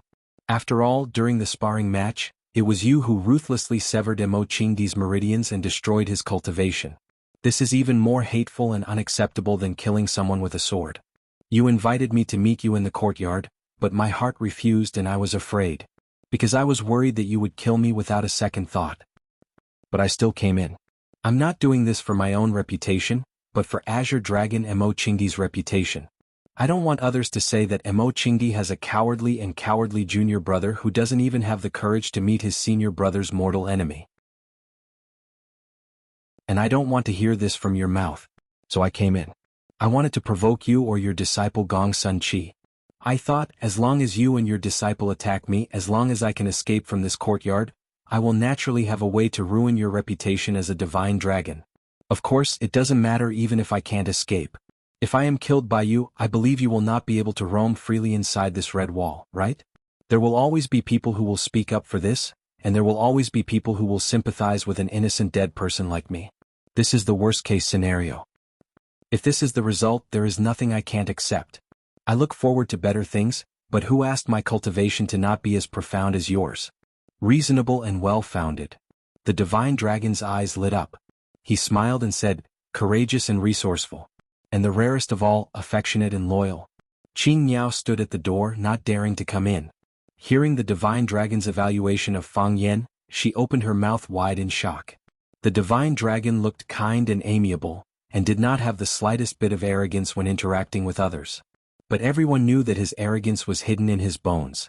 He interacted with everyone, but he also looked down on everyone. But no one expected him to evaluate Fang Yen like this, using the word excellent 6 times to describe Fang Yan's excellence.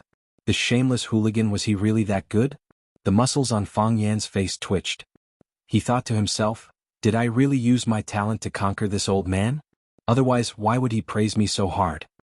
I just want to live. I just want to live. Fang Yen said in a low voice. If you want to kill me, I can't stop you. I can only ask you for some small interest from my death. How is this considered courageous and resourceful? If I were a really smart person, when you invited me into the courtyard to meet, I would have run away. The divine dragon laughed and pointed at Fang Yen. Running away is indeed the smartest choice.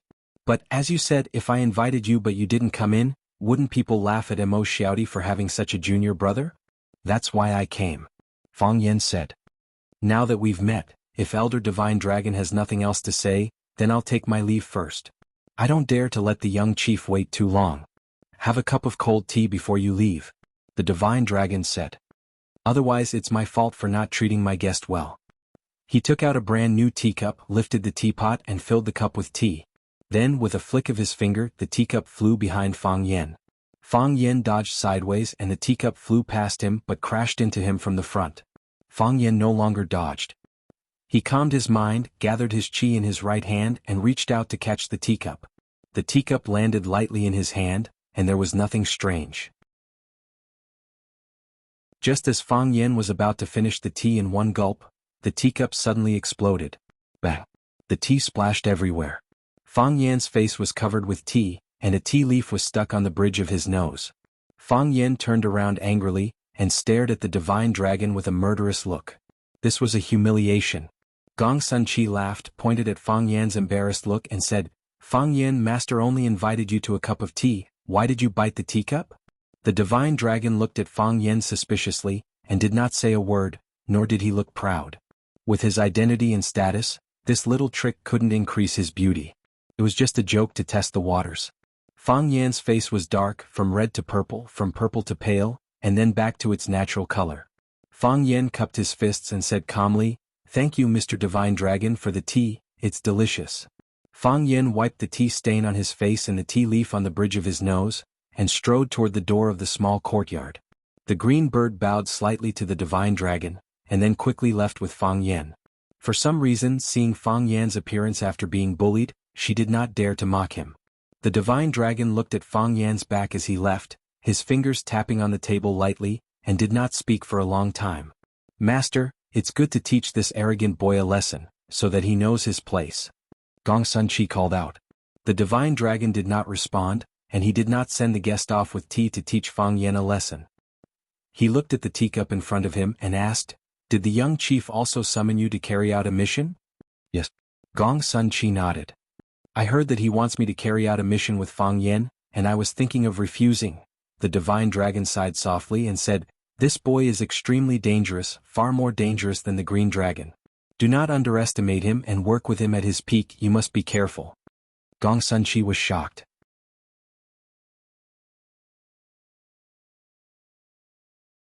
Chapter 738. Gong Sunqi was born in the Luo River martial family, the Gongsun family. He was also the disciple of the divine dragon, Kuming. His family was rich in knowledge and he was talented. He had achieved extraordinary accomplishments at a young age. It made him arrogant, believing that the heroes of the world were mediocre. Gong Sunqi found it hard to accept that his master had praised Fang Yan and said, "This person is extremely dangerous, far more dangerous than the Azure Dragon when he was at his peak." His master had also reminded him, when working with him, he must be on his guard. "Master, don't boost the morale of others and belittle your own. I admit that Fang Yan is a little clever, but you said that he is stronger than Mo Qingdi at his peak. I'm afraid that's not enough to convince your disciple.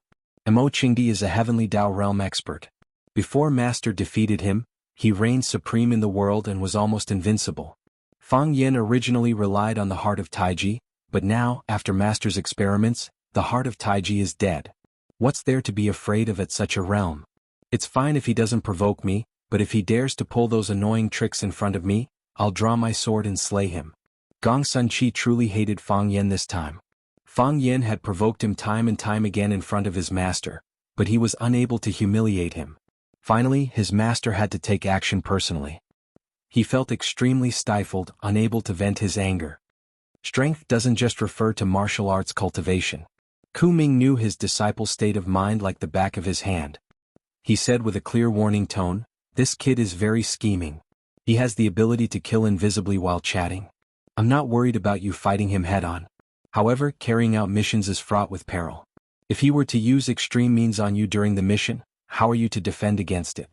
He can make you panic with just a few words, and I'm afraid that his crafty plots and schemes are also impossible to guard against. He doesn't dare to fight me head-on, and only knows how to use those underhanded tricks. I look down on such a person."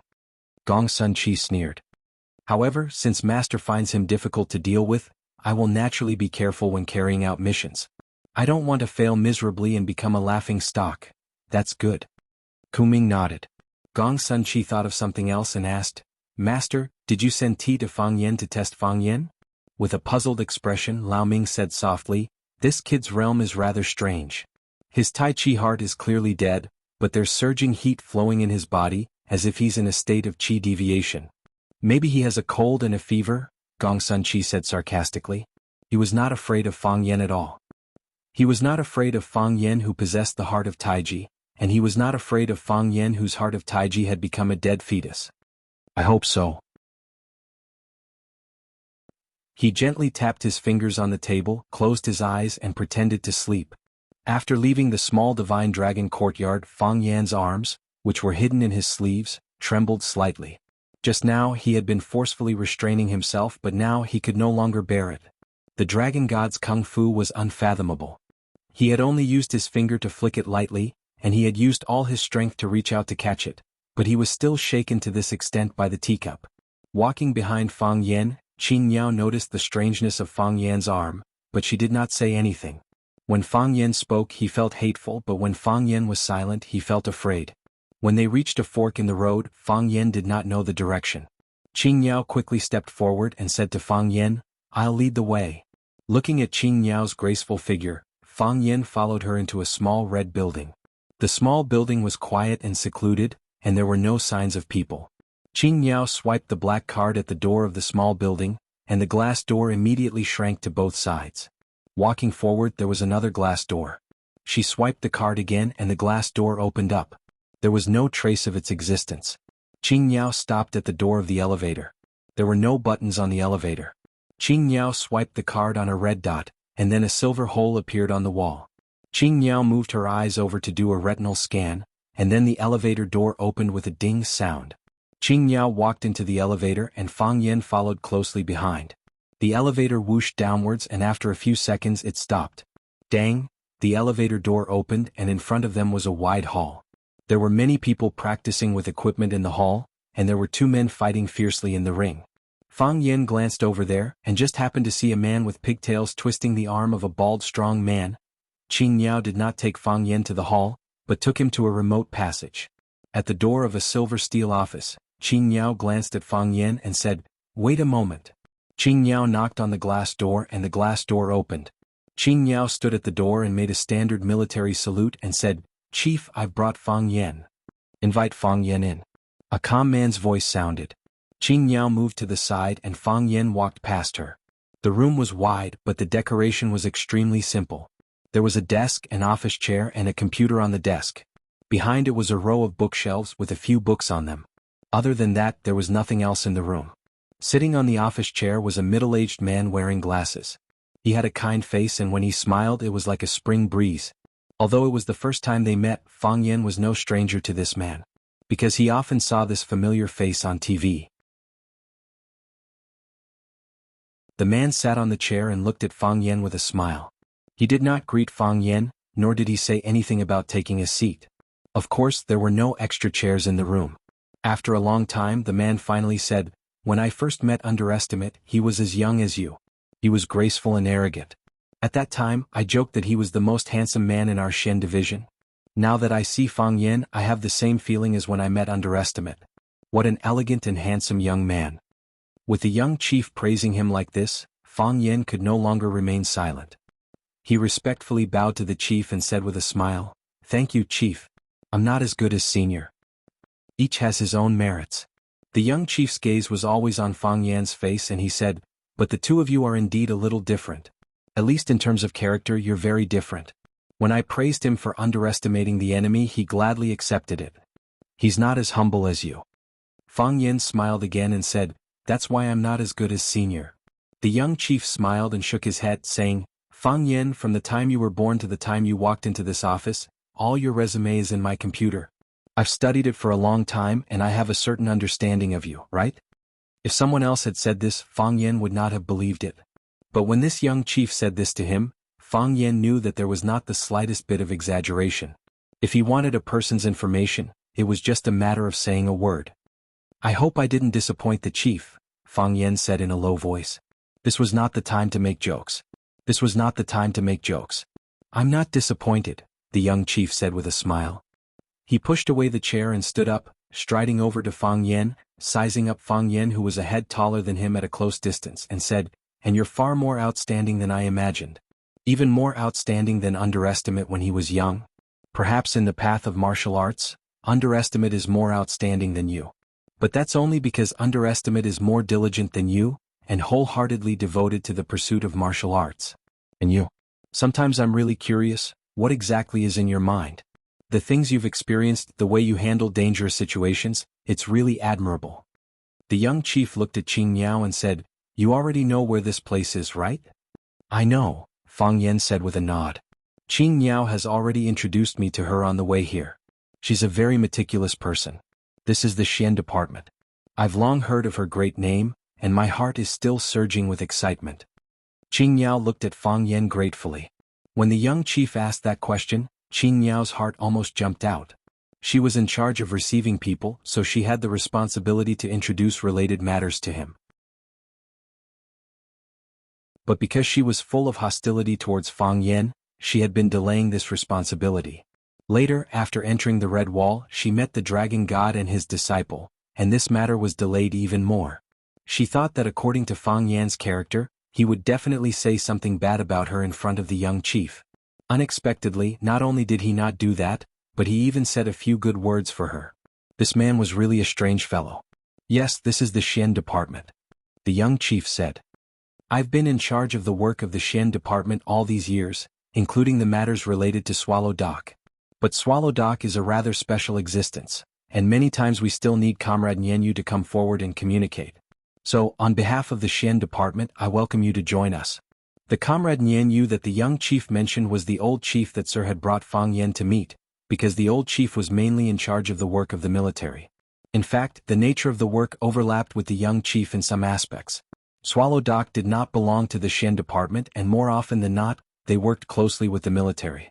And in some special matters they had to work together with the Shen department.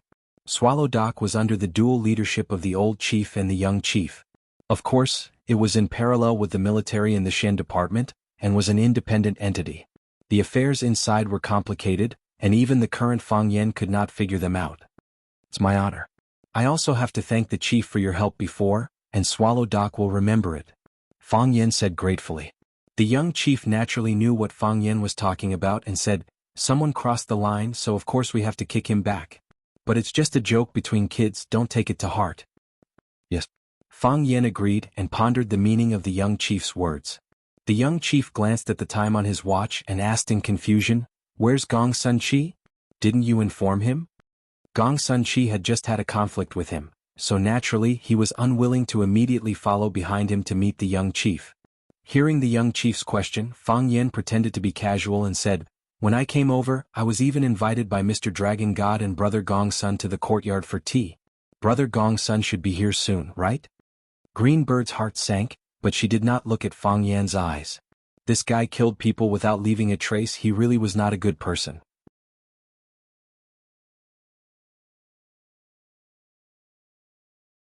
Chapter 739. The trees were tall and the shadows were eerie. Venomous snakes circled and ferocious beasts stood in great numbers. This was an oppressive primitive forest that made it hard for people to breathe. The river gurgled. A snow-white rabbit walked out from the grass. After looking around, it carefully walked to the river to drink water. It drank 2 mouthfuls and suddenly looked up as if it was frightened. It looked around again and didn't find anything suspicious. Then it lowered its head to drink water again.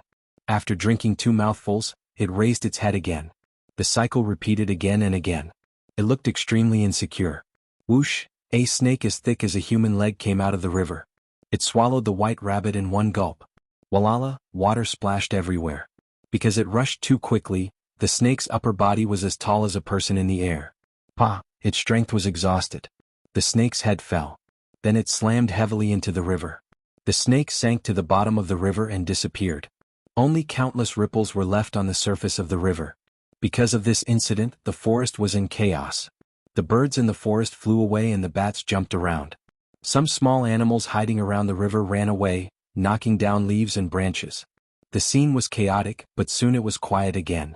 The strong preyed on the weak and deceived each other. This was the main theme of this primitive forest where law and morality couldn't cover. Tranquility. A deathly tranquility. The trees were tall and large with lush leaves. They clustered together like an endless green umbrella, blocking the sun, moon, stars, and people's sight. Looking up, only a corner of the sky could be seen through the leaves. The sky was gray. It looked like it was about to rain. Whoosh whoosh whoosh, a group of black figures rushed over. Their footsteps were light and fast like lightning. The lake that was several meters wide was no problem for them. With a tap of their toes, they had already jumped from the east bank to the west. Tranquility. Once again, deathly tranquility was restored. Cha-cha-cha, a group of men in green camouflage carrying all kinds of high-tech weapons came over. Their movements weren't as agile as the men in black. When they ran, they made clanking sounds. Their speed wasn't as fast as the men in black. When they ran to the river, they carried their weapons and waded into the water, but this group was large in number. There were at least 30 to 40 people. Moreover, they had a clear division of labor and had great teamwork. Some were the vanguard, some were the cover, and some were the detectives looking for suspicious traces. They were silent. Other than the occasional command terms issued by the commander, they did not say anything else. They were cold-blooded killing machines. How could a machine talk? However, their eyes were filled with anger. The Millennium Palace was the most well-guarded place in the world. It was a palace that only gods could enter. However, 2 men in black had barged in and taken away the core secret of the Millennium Palace. To God's protectors like them, this was an insult, a provocation, and something they could not accept.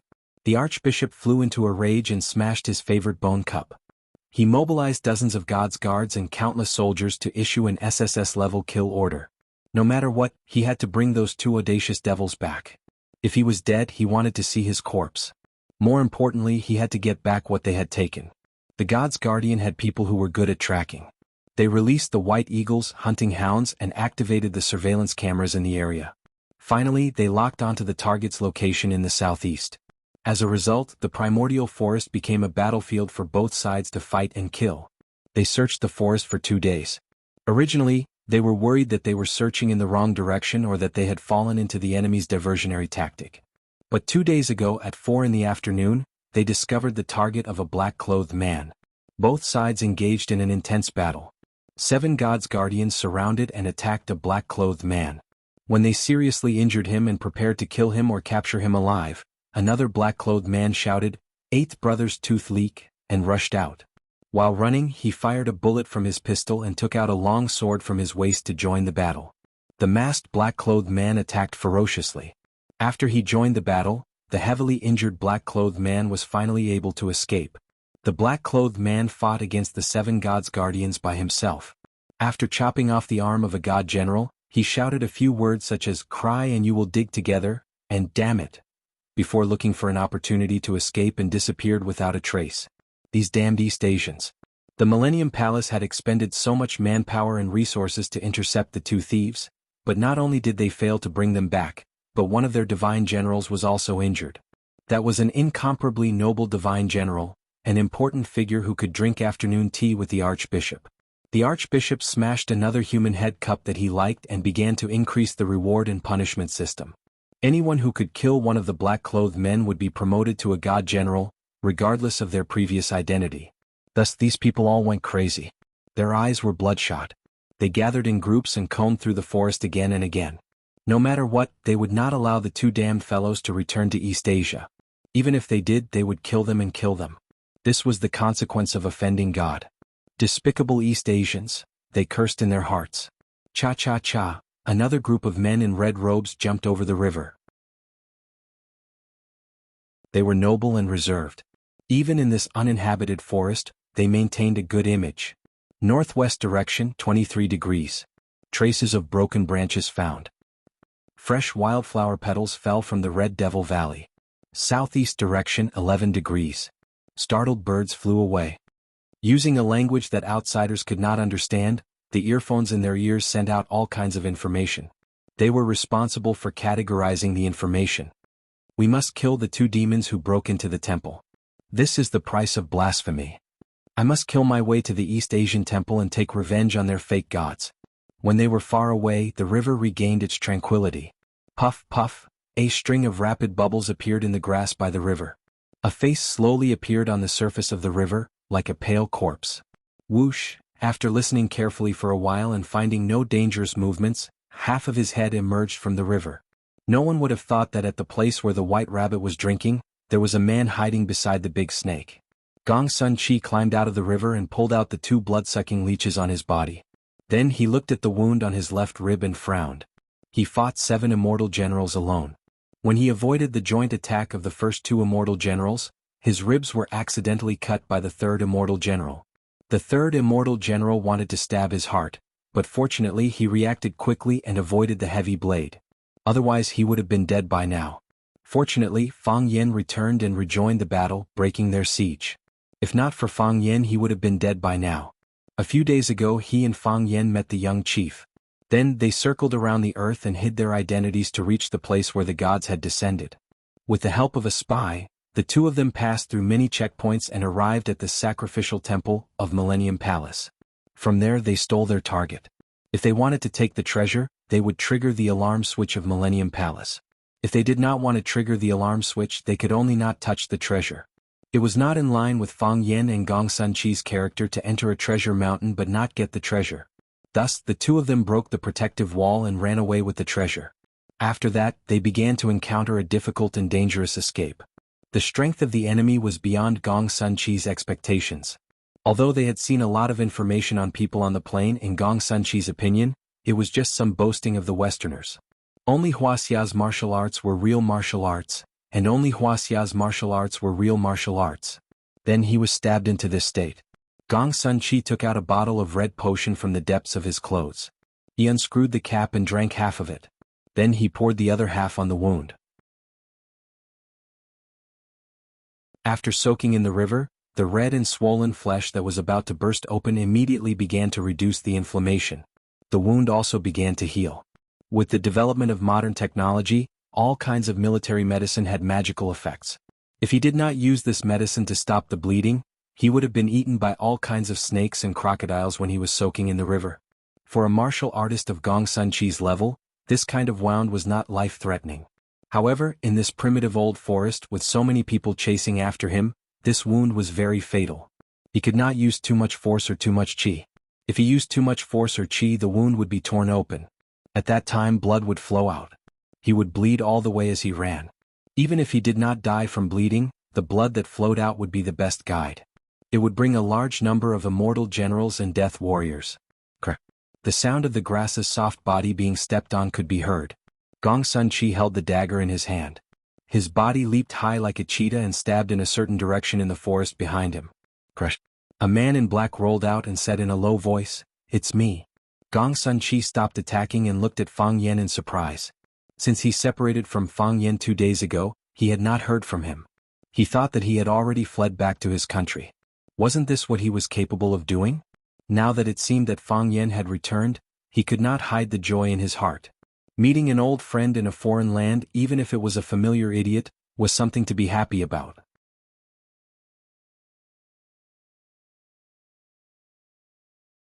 Chapter 740. In Gong Sun Chi's eyes, Fang Yen was indeed an idiot. You dared to challenge your own master with that small physique of yours? If I were my master, I would have slapped you to death with one palm. How could I allow you to humiliate me like this? Some people say that a brother is someone you can trust with your back on the battlefield. Gong Sun Chi and Fang Yen were not brothers, so he would not trust his back to the other. Fang Yen would take a knife for his brother, but Gong Sun Chi had 100% reason to believe that he would stab him a few times. Gong Sun Chi did not like Fang Yen, not in the past and not now. He did not like him before he boarded the plane, and he did not like him after he landed. At first, he did not like him because of the great hatred between the two families. His master, the dragon god, had painstakingly defeated Mo Qingdi, the green dragon, and broke Mo Qingdi's tendons. This caused Mo Qingdi to become a cripple, and also caused the Fang family's luck to plummet. Although the dragon god had painstakingly defeated Mo Qingdi, this did not stop Gong Sun Chi from hating and viewing Fang Yen as an enemy, because he knew that the Fang family would never forget this hatred, and they would definitely find a way to seek revenge. This was also the reason why people in ancient times liked to play the game of cutting the weeds and eliminating the roots. Later on, he did not like him because he did not like Fang Yen as a person. He felt that Fang Yen was too proud, too arrogant, and did not understand the principles of how to conduct oneself. His master was the dragon god, and it was natural for him to be proud and arrogant. Your senior brother Mo Qingdi has become a useless drunkard. What is there for you to be proud of? When you meet me, you call me brother, and when you eat, you give me a toast. Isn't this a matter of course? What he hated the most was the way Fang Yen spoke, as if every word and sentence carried a halo of mockery. If you could listen to his complete sentence and still resist the urge to cut him in half, it proved that you were very good at keeping your composure. A battle of words. He did not understand the weight of these words before. In the past, he didn't understand the weight of these words. Ever since he met Fang Yen, he deeply understood that some people were really King despicable. However, Gong Sun Chi was still very happy to see Fang Yen. This didn't mean that he started to like Fang Yen, but because he thought that if he couldn't escape, Fang Yen couldn't escape either. Fang Yen was dressed in black and had a black hat over his head. Only his facial features were exposed. This was to prevent others from spying on their true identities when they were on the move. There were many tears on his clothes, some were cut by swords, some were pierced by bullets, and most of them were torn by the thorns and branches in the forest. Their nocturnal clothes were specially made, but they could not withstand such a degree of magic damage and tearing. Phew! Fang Yen took a deep breath and pulled down the mask on his head. His face was painted black and so were his lips and teeth. The Prince Charming of Swallow Dock looked more like a psycho than anything else. Because of the hot forest, Fang Yen was sweating profusely, and his hair was wet. It was as if he had just climbed out of the river like Gong Sun Chi. Fang Yen looked at the wound under Gong Sun Chi's ribs and asked with concern, "Are you okay?" "I won't die," Gong Sun Chi replied. "It's good that you won't die." Fang Yen said happily, "One more person means one more power. Even if you can't kill people, you can help me lure some people away. You used me as bait?" Gong Sun Chi said angrily. "Don't be angry, don't be angry." Fang Yen waved his hand and said, "How can I use you as bait? You are my comrade in arms, my brother. In this strange forest, the two of us can only go hand in hand and live and die together." Gong Sun Chi felt a little better. Although he didn't want to be a comrade in arms or a brother with Fang Yen, it was still in his interest to go hand in hand and live and die together. He was injured now, but he was injured. In fact, he was a burden. The fact that Fang Yen was willing to bring him along proved that this person's character wasn't so bad that it would make people's hair stand on end. "Which direction did you come from?" Gong Sun Chi asked the question that he was concerned about. From the northwest, Fang Yen said. I set up some traps there, then ran along the Red Devil Valley for a long time, then returned along the original path. Now they should be chasing towards the Red Devil Valley, thinking that we took that route. After all, that route is the easiest to walk to the border of Myanmar. As long as we pass the border, I don't think they would dare to bring so many people to look for us. Gong Sun Chi pointed to the small river beside him and said in a low voice, I was hiding under the tree roots by the river just now, and 3 groups of people passed by. There were god generals, god servants with heavy weapons on the periphery and their priests. I know. Fang Yen nodded and said. I waited for them to pass by before coming back to find you. How did you know I was here? I didn't know before, but I followed their search route and came back. I just happened to see you climbing out of the river. Gong Sun Chi frowned and looked up at the thick clouds that were getting lower and lower in the sky. He said, What do we do now? It's very difficult. Fang Yan's expression was also quite serious. He said, We are now being attacked from both the front and the back.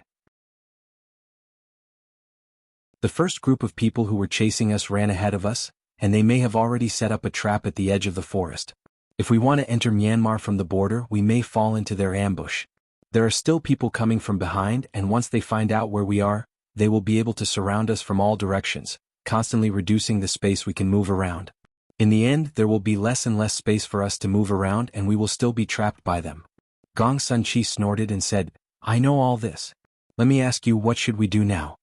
Seeing the dissatisfaction on Gong Sun Chi's face, Fang Yen thought to himself, this guy really doesn't want to admit defeat. Even now he is still arrogant. He smiled and said, You don't have to worry, no matter what, I will not leave you behind. Fang Yan's words irritated Gong Sun Chi's sensitive nerves, and a touch of deep red appeared on his pale face. He said angrily, What do you mean by you will not leave me behind no matter what? Do I need you? I can still go back without you, but you better pray for yourself. You and I don't see eye to eye, let's separate here and run for our lives. That won't do. Fang Yen said with a serious face, You are seriously injured. Without my help, you will only die. My death is my own business. What does it have to do with you? In that case.